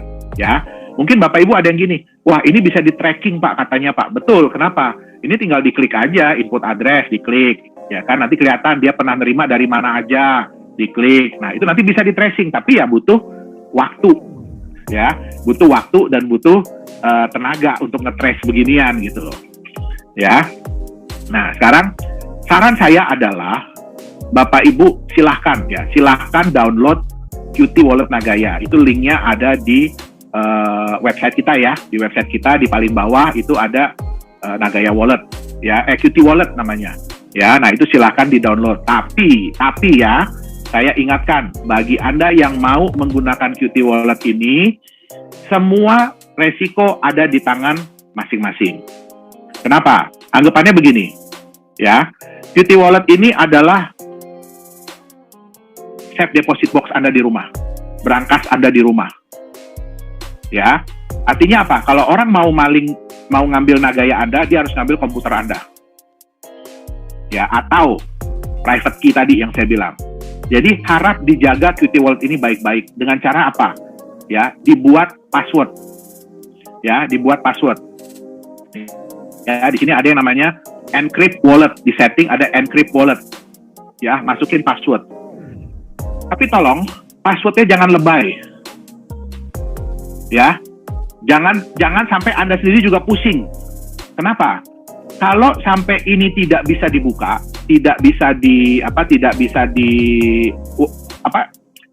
Anda lupa nih passwordnya ya, berarti Anda nggak bisa kirim Nagaya lagi kemana-mana. Bahkan saya sendiri pun yang membuat wallet ini, saya nggak bisa bukanya. Itu saking amannya. Jadi bahkan yang membuat sendiri pun tidak bisa membukanya. Karena ada beberapa enkripsi yang itu tidak bisa di-reverse. Jadi nggak bisa dibalik. Itu dia. Salah satunya adalah untuk password ini. Jadi tolong yang pertama dibuat passwordnya. Tapi tolong diingat benar-benar passwordnya apa. Karena kalau sampai lupa, artinya Nagaya itu selama-lamanya tidak bisa lagi diakses. Itu yang pertama. Yang kedua, kalau ini brankas, ya berarti Bapak Ibu harus jaga baik-baik brankas ini, ya. Ini ada yang namanya backup wallet, ya. Nah, backup wallet ini artinya apa? Bapak Ibu menyimpan data wallet ini, ya, di backup. Kasih nama, misalkan Nagaya, ya, tanggal berapa? Sekarang tanggal 27/10/21, gitu ya. Nah, hasil backup ini jangan disimpan di komputer yang sama. Kenapa? Kalau komputer rusak, komputer yang ngehang, ya berarti sama aja bohong, semuanya ikut hilang datanya, betul nggak? Nah, jadi simpanlah mungkin di flash flash disk atau apa, tapi yang aman, ya. Karena ini benar-benar berangkas, ini benar-benar berangkas rumah. Jadi kalau hilang berangkasnya atau nggak bisa dibuka, nggak bisa, ya udah berarti Nagayanya selama-lamanya terkubur di dalam, ya. Jadi jangan nanti minta tolong ke Pak Dhani atau ke saya atau ke tim IT kita, tolong dong Nagaya Qt Wallet saya dibuka, nggak bisa Bapak Ibu, ya. Bahkan Satoshi Nakamoto pun kalau disuruh ngehack Bitcoin walletnya Bapak Ibu yang udah keblok ke apa, itu nggak bisa, ya. Atau yang saya bilang tadi, key-nya, private key-nya itu disimpan. Jadi private key itu bisa disimpan di dalam kertas, bisa di print gitu ya. Nah itu aja. Kalau nggak tadi backupnya atau private key-nya tadi itu disimpan dengan baik-baik, dijaga bener-bener. Ya, apalagi kalau nanti Nagaya udah $1.000, $10.000 harganya ya. Nah, itu udah dijaga baik-baik walaupun itu kertas. Ya, tapi itulah hidup kita gitu loh. Ya. Kenapa? Karena banyak orang yang bilang begini, "Oh, saya pegang private key Bitcoin, ada berapa juta private key gitu ya." Jadi saya bilang ya, kemungkinan setiap orang itu bisa meng-create 1 juta miliar wallet address. Berarti ada juga 1 juta miliar private key untuk satu orang. Dikali 8 miliar orang, berarti itulah kemungkinan private key yang bisa dibikin oleh Bitcoin. Ya, artinya kalau Anda bisa pegang 1000 private key aja, wah itu hebat banget tuh. Dan semuanya benar, wah itu hebat banget. Ya, nah jaga baik-baik. Maksudnya gini, pergunakan wallet ini dengan kesadaran masing-masing, dengan tanggung jawab masing-masing. Ya, kenapa? Kalau juga misalkan udah kekirim ke sini, perusahaan udah nggak bisa ngapa-ngapain. Ingat, ini adalah berangkas Anda. Jadi ibaratnya Nagayanya udah masuk ke berangkas Anda. Ya, kalau ada apa-apa dengan berangkasnya ya kita nggak bisa ngapa-ngapain. Oke, jadi harap gunakan dengan bijaksana, dengan hati-hati. Dan yang satu lagi, kalau disimpan di sini, ya nantinya ya nggak dapat benefit. Karena kita nggak tahu ini siapa yang megang, betul nggak? Kita nggak tahu ini Qt Wallet siapa punya, kita nggak tahu. Bapak Ibu kalau taruh rupiah di rumah, apakah dapat bunga deposito, dapat bunga bank? Enggak. Ya, jadi kita memberikan banyak sekali pilihan, ya Bapak Ibu untuk menyimpan Nagayanya. Waduh, mohon maaf Pak Dhani, saya kelewatan dari waktu yang diberikan oleh Pak Dhani. Saya lanjut lagi aja deh. Saya lanjut dulu ya. Teman-teman masih semangat ya, masih semangat Pak Yohanes. Kita ada 100 di sini, terus kemudian di keluarga besar dan di Telegram grup lainnya masing-masing ada 70 lebih, 80, dari total sekitar 250 peserta yang sedang menyaksikan. Wow. Anda berada, selamat malam ya. Masih semangat. Oke, mohon maaf ya buat yang di Telegram, yang di apa, mungkin tadi udah berusaha masuk di sini. Nah, nanti kita akan urus lagi ini dengan Zoom, karena udah kita urus kemarin ternyata masih begini lagi. Oke, jadi saya lanjut gini ya. Nah, oke. Tadi Bapak Ibu udah tahu ya bahwa ada yang namanya Qt Wallet, Core Wallet. Nah, itu adalah wallet sesungguhnya dari sebuah crypto asset. Ya, itu wallet sesungguhnya dari sebuah crypto asset. Di mana Qt Wallet, Core Wallet ini akan berkoneksi satu sama lain. Ya, jadi mereka bukan sendiri-sendiri, bukan cuma nyambung ke satu tempat. Nah, oke. Nah, sekarang sedangkan ada yang kedua. Sorry, kok belum berubah ya. Nah, sekarang ada yang kedua, ya, wallet yang kedua, yaitu wallet yang semi-decentralized. Kenapa saya bilang semi-decentralized ya? Bapak Ibu bisa lihat yang warna kuning-kuning-kuning ini ya. Yang warna kuning-kuning-kuning ini, dia nyambung ke satu komputer, dan komputer inilah yang menyambung ke satu wallet. Ya, artinya apa? Wallet-wallet yang warna kuning ini bukan wallet sesungguhnya dari sebuah crypto asset. Ya, mereka mengambil data atau menyimpan data, ya, itu di yang ini, yang orange-orange ini nih. Nah, inilah yang merepresentasikan jumlah yang ada di wallet ini. Contohnya apa?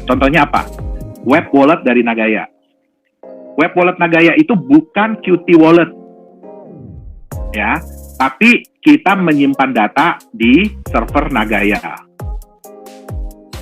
Ya, jadi Bapak Ibu kalau mengakses itu melihat angka yang ada di sini.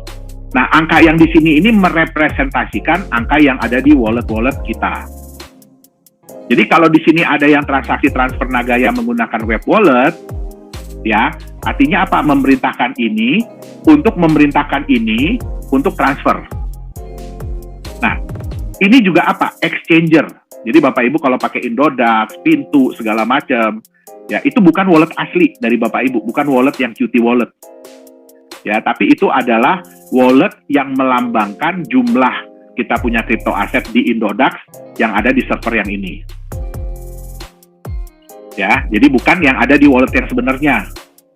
Nah, kebanyakan gini, orang bilang gini, wah Pak, kita dengar nih, ya exchanger ini dihack, ya exchanger ini dihack, exchanger ini di kripto asetnya hilang gitu ya, entah itu beneran hilang atau enggak, kita juga nggak tahu ya, klaim mereka kan, karena kita nggak tahu datanya, ya klaim mereka, ya kan. Nah, biasanya dihack yang di sini, bukan yang di sini. Tadi kan Bapak udah lihat ya, ledger itu sangat sulit untuk dihack, sangat sulit untuk ditemper. Nah, yang dihack itu yang di sini. Berarti sekarang tergantung dari keamanan yang ada di sini. Ya. Nah, banyak nih yang bertanya sama kita, Pak, Nagaya itu keamanannya seperti apa? Ya, mohon maaf Bapak Ibu, kita nggak bisa kasih tahu. Ya, kita nggak bisa kasih tahu Bapak Ibu keamanan kita kayak apa.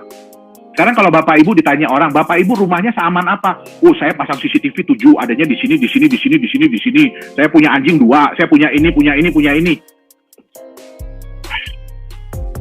Itu namanya sama aja ngajarin maling. Ya enggak? Nah, makanya mohon maaf, bukan kita nggak mau, kita nggak bisa buka soal begituan Bapak Ibu. Ya, kita nggak mau ngajarin. Itu dia. Ya, tapi kami selalu berusaha untuk mengamankan dengan cara yang terbaik, dengan cara yang terkini. Nah, ya, jadi mohon maaf kalau ada yang nanya, mohon maaf kita nggak bisa jawab. Gitu. Sama kayak Bapak Ibu kalau ditanya, bagaimana nih kan, tokonya pakai apa aja nih biar aman gitu kan? Bapak Ibu coba tanya ke bank, ini pakai apa sih itunya biar aman nih banknya, biar nggak dirampok orang gitu kan? Kalau mereka bisa sebut sih hebat. Ya, jadi ya mohon maaf sekali lagi. Ya, bukan kita nggak mau, tapi itu juga demi keamanan dan kenyamanan kita semua. Itu dia, oke? Nah, jadi ini harus dibedakan ya antara core wallet dan Qt Wallet. Core wallet, Qt Wallet, dan web dan mobile wallet. Ya, selain itu ada lagi yang namanya hard wallet. Mungkin Bapak Ibu pernah tahu yang modelnya kayak token ya. Nah, itu juga hard wallet. Jadi banyak sekali tipe wallet. Tapi wallet utama itu adalah core atau Qt Wallet. Itu adalah wallet asli, native wallet dari sebuah cryptocurrency, dari sebuah crypto aset. Oke.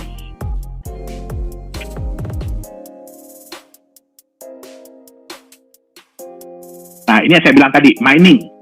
Ya.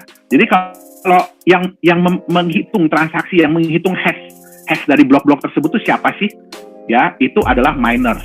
Nah, miners itu apa? Miners itu sebenarnya adalah node, adalah komputer ya atau perangkat yang didedikasikan untuk menghitung. Ya, bukan cuma menyimpan, tapi dia juga menghitung. Ya, menghitung apa? Menghitung transaksi yang terjadi tadi, blok-blok yang terjadi tadi.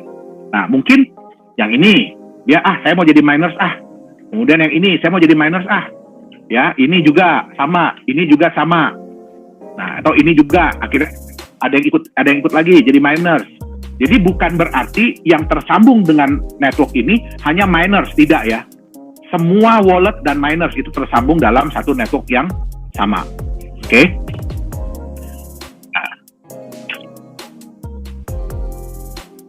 Nah, sekarang kita lihat ya, apa sih yang sebenarnya dihitung oleh miners? Sebenarnya miners itu tebak-tebakan.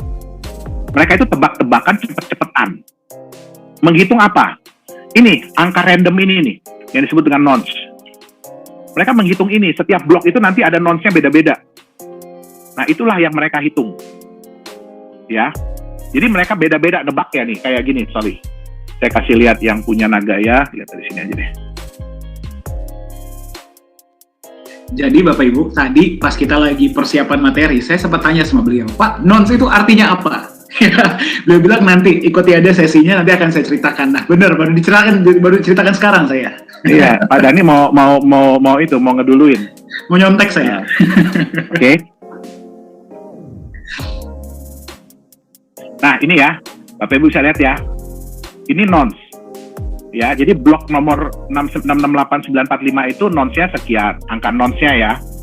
Nah, blok yang sebelumnya beda lagi angkanya ya. Blok yang sebelumnya beda lagi angkanya ya. Blok yang sebelumnya. Jadi komputer-komputer ini, ya, Arenas ini, ngapain sih mereka? Ya, mereka itu berusaha untuk menebak angka nons ini berapa sih? Angka nons yang muncul untuk blok ini tuh di angka berapa sih? Itu semua nggak ada yang tahu, karena semua menggunakan perhitungan algoritma matematika. Ya, jadi bukan saya yang bikin. Ini mah Pak Johannes aja nih bikin 1 miliar angka disusun gitu ya, nanti orang suruh nebak-nebak. Bukan. Kita aja untuk menjalankan Minorsnya Nagaya ini ya kita pakai alat, dan alatnya yang ngitung, bukan saya yang ngitung gitu loh. Ya, jadi itulah yang ditebak oleh para miners, ya, angka nons ini yang ditebak. Oke, saya balik lagi.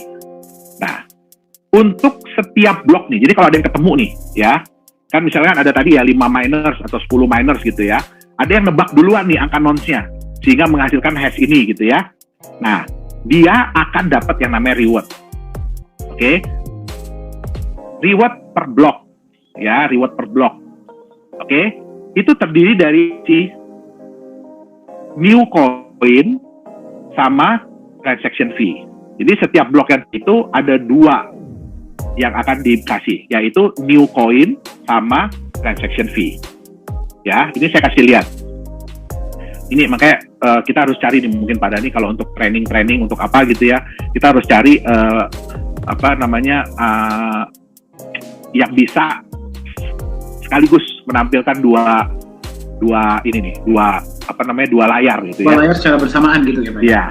Ya. Nah, oke, kita akan ambil yang ada transaksinya aja ya, biar Bapak Ibu bisa lihat. Oke. Nah, ini ada transaksi. Ya, oke. Nah, ini ada transaksi dan ada reward. Ya. Cara melihatnya gimana? Reward itu biasanya agak kecil nih, 0,001 gitu ya. Ini reward. Nah, kita lihat. Ya, di reward ini ada new coins keluar, tapi new coins-nya 0. Jadi new coins yang keluar di sini adalah bentuk reward. Reward ini dari mana? ini transaction fee. Ya, memang di Nagaya untuk setiap transaksi peer-to-peer kami belum mengenakan biaya transaksi. Tapi sebenarnya setiap transaksi yang dilakukan oleh Bapak Ibu itu kami kena, ya, kurang lebih 0,001 Nagaya untuk setiap transaksi. Ya kan? Nah, tapi ini nanti akan dibayarkan kepada miners. Ya, jadi kalau ini sih masih kecil. Ya, jadi transaksi Nagaya masih belum banyak. Nah, ini saya kasih lihat. Ya, bagaimana kalau blok itu kosong. Blok terakhir di berapa ya? Berarti sekarang kalau transaksi peer-to-peer itu masih belum dikenakan transaction fee, tapi nanti ke depannya Pak, untuk transaksi peer-to-peer di Nagaya itu nanti akan dikenakan. Ya. Nah, ini kalau kosong itu artinya kenapa? Karena dia tidak ada transaksi. Jadi tidak ada fee yang diberikan dan tidak ada baru yang diberikan. Oh, karena tidak ada transaksi. Karena tidak ada transaksi. Oke. Tapi blok tetap terbentuk ya Pak? Blok tetap terbentuk. Walaupun tidak ada transaksi, walaupun nggak ada penumpang, kereta tetap jalan. Dan itu setiap berapa lama Pak? 2,5 menit? Kalau di Nagaya diharapkan 2,5 menit. On average lah ya. On average, betul. Kalau Bitcoin itu kalau nggak salah 10 menit ya Pak? Bitcoin diharapkan setiap 10 menit. Oke. Ya. Oke, jadi saya rasa sih mungkin cukup kali ya untuk hari ini. Karena ternyata, wow, saya udah ngomong 1 jam lebih, 1,5 jam lebih. Dan Ya. attendance masih full, Pak Yohanes. Berarti mereka Ya. masih semangat ya, teman-teman masih Jadi semangat ya. sebenarnya masih banyak kalau Bapak Ibu memang mau mendalami ya sebenarnya di Google, di apapun sudah banyak ya, tapi secara prinsip dasar ya bagaimana sih blockchain itu bekerja ya kan, bagaimana kita bisa melihat transparansinya ya kan, bagaimana kita bisa mengecek transaksi itu benar atau enggak, itu semuanya bisa dilihat di blockchain itu. Atau kalau yang udah jago pakai Qt Wallet, sebenarnya nggak usah ngelihat Explorer pun dia bisa ngelihat dari Qt Wallet. Dia bisa tadi yang perintahnya banyak tadi itu loh, dia bisa menjalankan itu semua. Itu dia. Oke. Mungkin segitu yang bisa saya sampaikan Pak Dhani dan Bapak Ibu sekalian untuk tema kita pada malam hari ini. Waduh, mantap. Terima kasih banyak Pak Yohanes. Pak Dhani, sorry satu lagi, saya mau kasih Silakan, lihat. Pak. Silakan. Ya, sorry ya, ini dari Block Explorer ya. Jadi Bapak Ibu bisa melihat sebenarnya dari kapan sih istilahnya blockchain Nagaya itu dibuat ya. Itu kita membuat blockchain ini menjalankan mulai dari 1 April tahun 2018. Ya, dan sedangkan Nagaya sendiri baru kita resmikan ya, baru kita legalisasikan di Singapura itu Juni ya, bulan Juni tahun 2018. Nah, jadi ini membuktikan bahwa sebelum kami memulai bahkan memulai untuk mendirikan perusahaan Nagaya Technologies ini, kami sudah mempersiapkan terlebih dahulu blockchain dari Nagaya ini. Ya, jadi banyak yang mungkin developer lain yang mereka ya PO sistemnya. Mungkin Bapak Ibu tahu ya, kalau kita beli barang ada sistem siap udah jadi barangnya atau sistem PO gitu loh. Nah, kalau di Nagaya kami bukan sistem PO. Jadi kami memang sudah mempersiapkan dulu blockchain dari Nagaya ini sebelum kami mendaftarkan diri di Singapura, ya baik di pemerintahnya maupun di asosiasi-asosiasinya. Itu dia. Jadi mungkin itu yang bisa saya tambahkan Pak Dhani. Nah, itu bukti ya, Bapak Ibu ya. Ini ilmu beliau ini saking banyaknya, itu nanti sesuatu yang baru akan muncul lagi ya. Jadi mungkin nanti Pak Yohanes mungkin kita bisa siapkan sesi selanjutnya ya. Bagi teman-teman yang mau belajar lebih dalam tentang blockchain, lebih dalam tentang. Nah, ini Bapak Ibu mengundang beliau untuk kita bikin sesi itu sangat sulit. Saya booking, Pak, tolong dong Pak ya berbagi tentang blockchain kepada sahabat-sahabat kita, keluarga kita di Indonesia ini 1 bulan ya Pak Yohanes ya, lebih ya 1 bulan baru bilang oke pada tanggal ini ya. Jadi beliau ini sangat senang berbagi ya, dan apalagi kepada kita keluarga besar Nagaya ya, agar kita tuh memahami apa sih yang kita pegang. Jadi kita jangan cuma asal pegang aja, kita harus tahu apa yang kita pegang dan sepowerful apa sih, sekuat apa sih teknologi barang digital ini ya, Nagaya yang kita pegang ini seperti apa. Nah, itulah tugas kita ya, memberikan edukasi ya. Sekali lagi thank you Bang Pak Yohanes ya. Saya ingin rangkum dulu Pak sedikit. Nah, hari ini kita berbicara tentang beberapa hal ya, terutama tentang kripto. 4 teknologi utama yang membuat kripto ini, Pak Yohanes tolong kalau tadi nanti saya kurang tolong ditambahkan ya. Ini yang saya tangkap nih ya, adalah blockchain, decentralized network, distributed ledger, dan encryption. Betul ya? Oke. Nah, power dari sistem blockchain itu adalah decentralized network ini adalah transparan tapi rahasia. Transparan, siapapun bisa buka, tapi dia rahasia. Ya, jadi tadi Anda bisa lihat transaksi tersebut bisa Anda lihat di Block Explorer di dalam Qt Wallet, tapi Anda tidak bisa, kalau Anda bukan yang pengirim dan penerima ya, Anda nggak akan bisa tahu itu dari mana ke mana. Ya, Anda bisa lihat terkirim sekian Nagaya, tapi dari hash ini, dari wallet ini ke wallet ini. Ya, itulah yang namanya enkripsi ya, betul ya Pak Yohanes ya? Dienkripsi beberapa kali, jadilah wallet address tersebut. Nah, yang membuat blockchain powerful, dia tidak ada central network, yang berarti akan lebih sulit untuk ditemper atau dirubah. Nah, kemudian kita juga berbicara hari ini tentang berbagai macam wallet, ya. Berbagai macam wallet, beberapa diantaranya adalah web wallet, mobile wallet, ada juga hard wallet, dan juga wallet terutama dari sebuah koin itu adalah Qt Wallet, ya, wallet sebenarnya. Nah, Qt Wallet ini hanya dimiliki bagi koin-koin yang memang berjalan di blockchain sendiri. Ya, token itu tidak akan punya Qt Wallet, betul ya Pak Yohanes ya? Betul. Ya, jadi hanya koin-koin yang berjalan di blockchain sendiri, contohnya Bitcoin, Litecoin, dan Nagaya, ya, beberapa di antaranya. Nah, Qt Wallet ini memang Anda harus gunakan dengan lebih berhati-hati ya. Tadi saya sudah kirimkan linknya, Anda kalau mau coba-coba menggunakan, mau download silakan, tapi berhati-hatilah. Karena kalau sampai sesuatu terjadi di Qt Wallet Anda, bahkan kami dari manajemen pun tidak bisa membantu Anda. Ya, tapi memang itu sangat aman seperti berangkas Anda sendiri. Ya, itulah Qt Wallet, decentralized wallet, dan juga tadi kita berbicara tentang mining. Ya, di dalam mining itu biasanya mendapatkan koin baru dan juga mendapatkan transaction fee. Nah, ini nanti harus kita rekam nih Pak Yohanes ya, agar teman-teman yang tadi mungkin belum mengikuti nanti bisa menyaksikan atau bisa mempelajari juga. Oke, baik. Nah, Pak Yohanes, mungkin kita menjawab 2 atau 3 pertanyaan ya Pak ya, karena keterbatasan waktu ya, sudah hampir jam 9 WIB. Nah, ini ada satu pertanyaan seperti ini Pak. Pak Yohanes, setahu saya, kalau sistem proof of work, kalau koinnya sudah habis keluar semua, berarti blockchain-nya tidak jalan lagi dong. Setahu saya, Nagaya itu kan juga menggunakan sistem proof of work. Bagaimana Pak? Oke. Ya, tadi kita udah lihat ya sebenarnya ya di Block Explorer ya, di Block Explorer kita, bahwa walaupun ya kan Nagaya memang sudah di pre-mine istilahnya, jadi semua koin sudah dikeluarkan, walaupun tidak ada koin baru yang terjadi, tapi blok itu tetap berjalan. Ya, jadi karena reward itu kan ada koin baru dan transaction fee. Ya, kalau tidak ada koin baru yang keluar ya koin baru 0. Kalau tidak ada transaction fee ya transaction fee juga 0. Artinya apa? Walaupun blok itu terjadi, tapi tidak ada reward yang diberikan.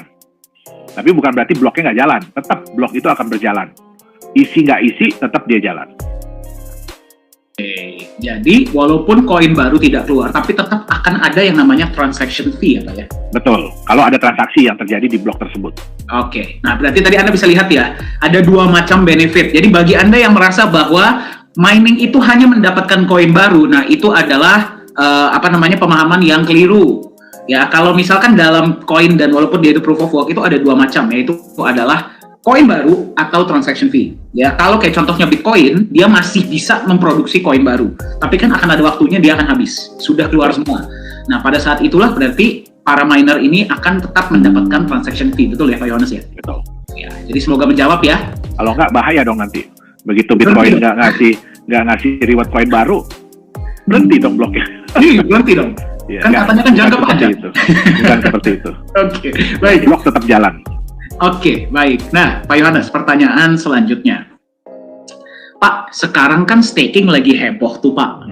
Kenapa Nagaya tidak menggunakan sistem proof of stake atau staking?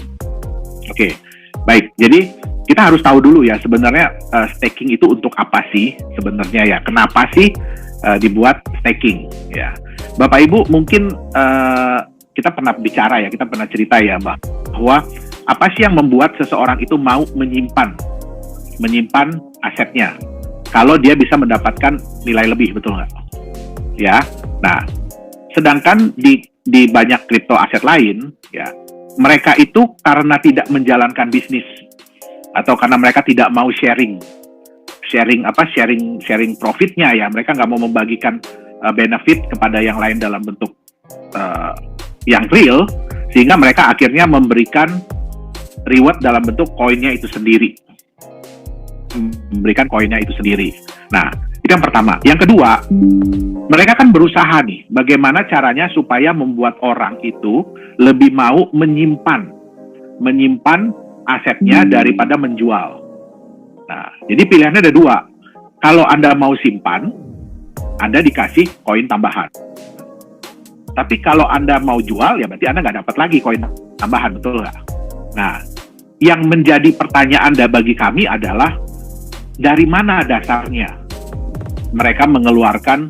Kita nggak tahu nih ya. Jelas, datangnya dari ya, mana? Nggak jelas ini perhitungannya datangnya dari mana. Nah, terus kalau koin baru terus diberikan, jadi staking itu kan adalah hasil dari koin baru yang keluar, ya, sampai nanti mencapai jumlah tertentu. Nah, apa yang akan terjadi kalau udah habis koinnya?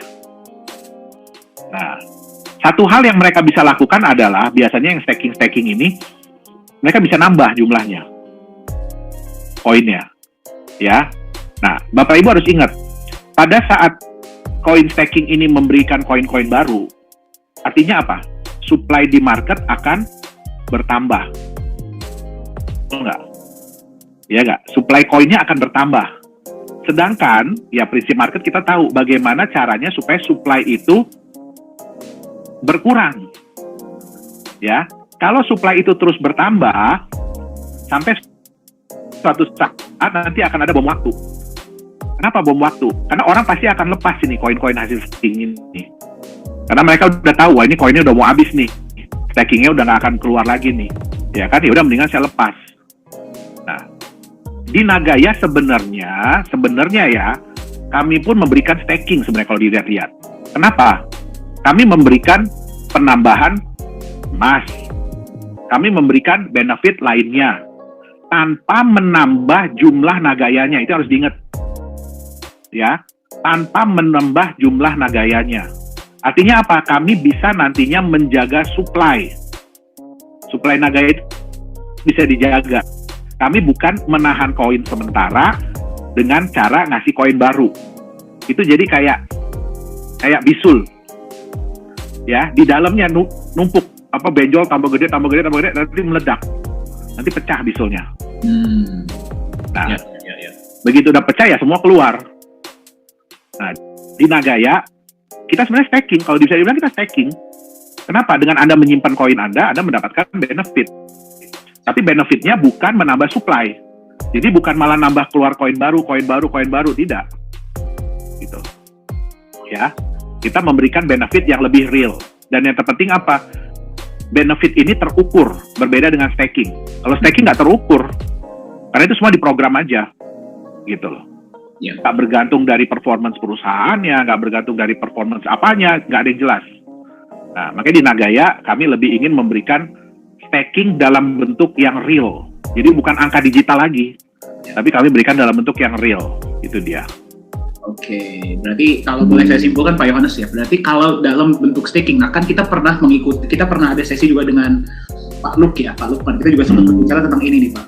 Kita bikin koin sebanyak mungkin, kan sama aja ya Pak ya, effortnya dengan bikin koin. Biayanya, bikin koin sama ya, biayanya pun sama ya.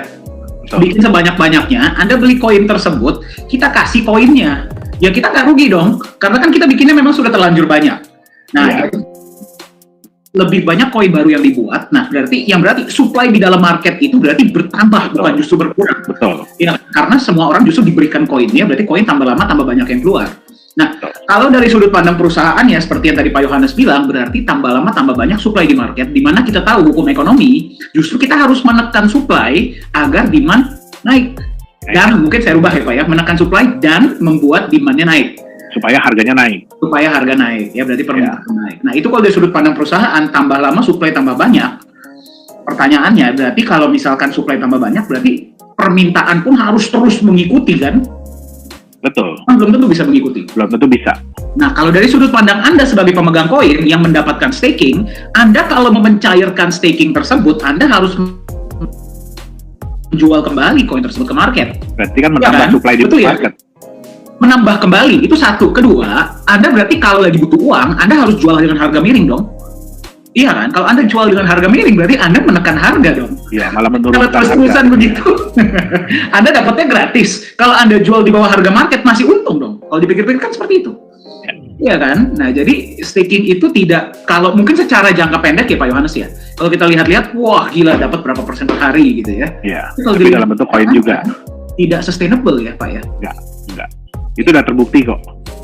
Ya, jadi makanya di Nagaya, Anda pegang Nagaya, yang Anda terima stakingnya apa? Anda terima penambahan emas dan US dollar.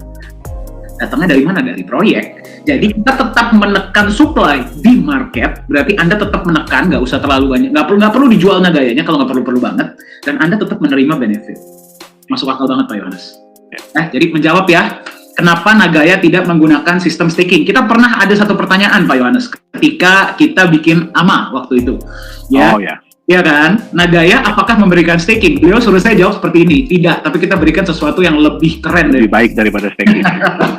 Ya, nah itulah benefit. Thank you Pak Yohanes. Nah mungkin pertanyaan terakhir Pak untuk hari ini ya Pak ya. Sorry by the way Bapak Ibu kalau pertanyaannya belum terjawab karena keterbatasan waktu ya, boleh kirim email. Nanti mungkin admin tolong kirimkan ya email dan link Telegram. Kita bisa diskusi di sana. Ya. Oke, pertanyaan terakhir untuk hari ini. Oke, Pak, Nagaya kan sistemnya proof of work, harusnya bisa di mining dong. Ya. Bagaimana? Oh itu pertanyaannya, oke. Bisa, Ya. bisa. Nagaya itu bisa di mining. Bahkan Bapak Ibu ya, dengan tadi Qt Wallet itu sebenarnya bisa memining Nagaya. Sebenarnya bisa. Tapi yang saya ingatkan tadi ya, memining Nagaya, membantu Nagaya untuk menghasilkan blok, ya, untuk saat ini tidak ekonomis. Kenapa saya bilang tidak ekonomis? Ya, yang pertama, tidak ada koin baru yang dihasilkan. Terus yang kedua, tidak ada transaction fee kita tuh masih belum banyak. Jadi jumlah peer-to-peer transaction kita tuh masih belum banyak, sehingga fee-nya juga masih belum banyak. Makanya kita masih bisa kasih free untuk transaction fee, untuk transfer Nagayanya. Ya, jadi bukannya tidak bisa, tapi belum ekonomis. Mungkin Bapak Ibu yang bisa nonton ya di channel YouTube-nya Mr. Tom MC Ifle. Nah, itu kan di situ juga saya ada membahas ya tentang mining ya. Jadi kalau sekarang belum menarik, tapi saya yakin ke depannya begitu transaction kita sudah mulai banyak, apalagi kita sudah masuk di mall Korea, ya kan tuh transaction kan udah mulai banyak gitu ya. Nah, pasti orang akan tertarik untuk mining Nagaya. Kalau sekarang masih belum, karena belum ekonomis, nilai keekonomisannya belum ada.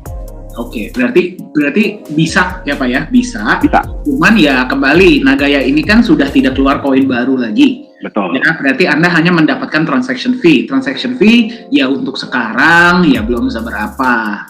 Ya, kalau Anda menunggu mining Nagaya cukup oke, nah nanti tunggulah kita sudah masuk market misalkan ya Pak ya. Ya. Atau sudah dipakai di mall Korea itu kan transaksi kan sering banget tuh. Ya, betul. Tapi bukan berarti tidak bisa. Ya, oke, Pak Yohanes, gila, keren banget hari ini sesinya. Ya, 2 jam bareng-bareng kita bicara tentang dagingnya ya, blockchain, crypto. Thank you banget nih Pak ya, hari ini kita bisa mengundang Bapak berbagi ya. Kita mungkin mudah-mudahan ya akan adakan sesi kembali tentang ini ya, tentang hal-hal lain agar Pak Yohanes ini bisa berbagi dengan teman-teman kita keluarga besar Nagaya Indonesia.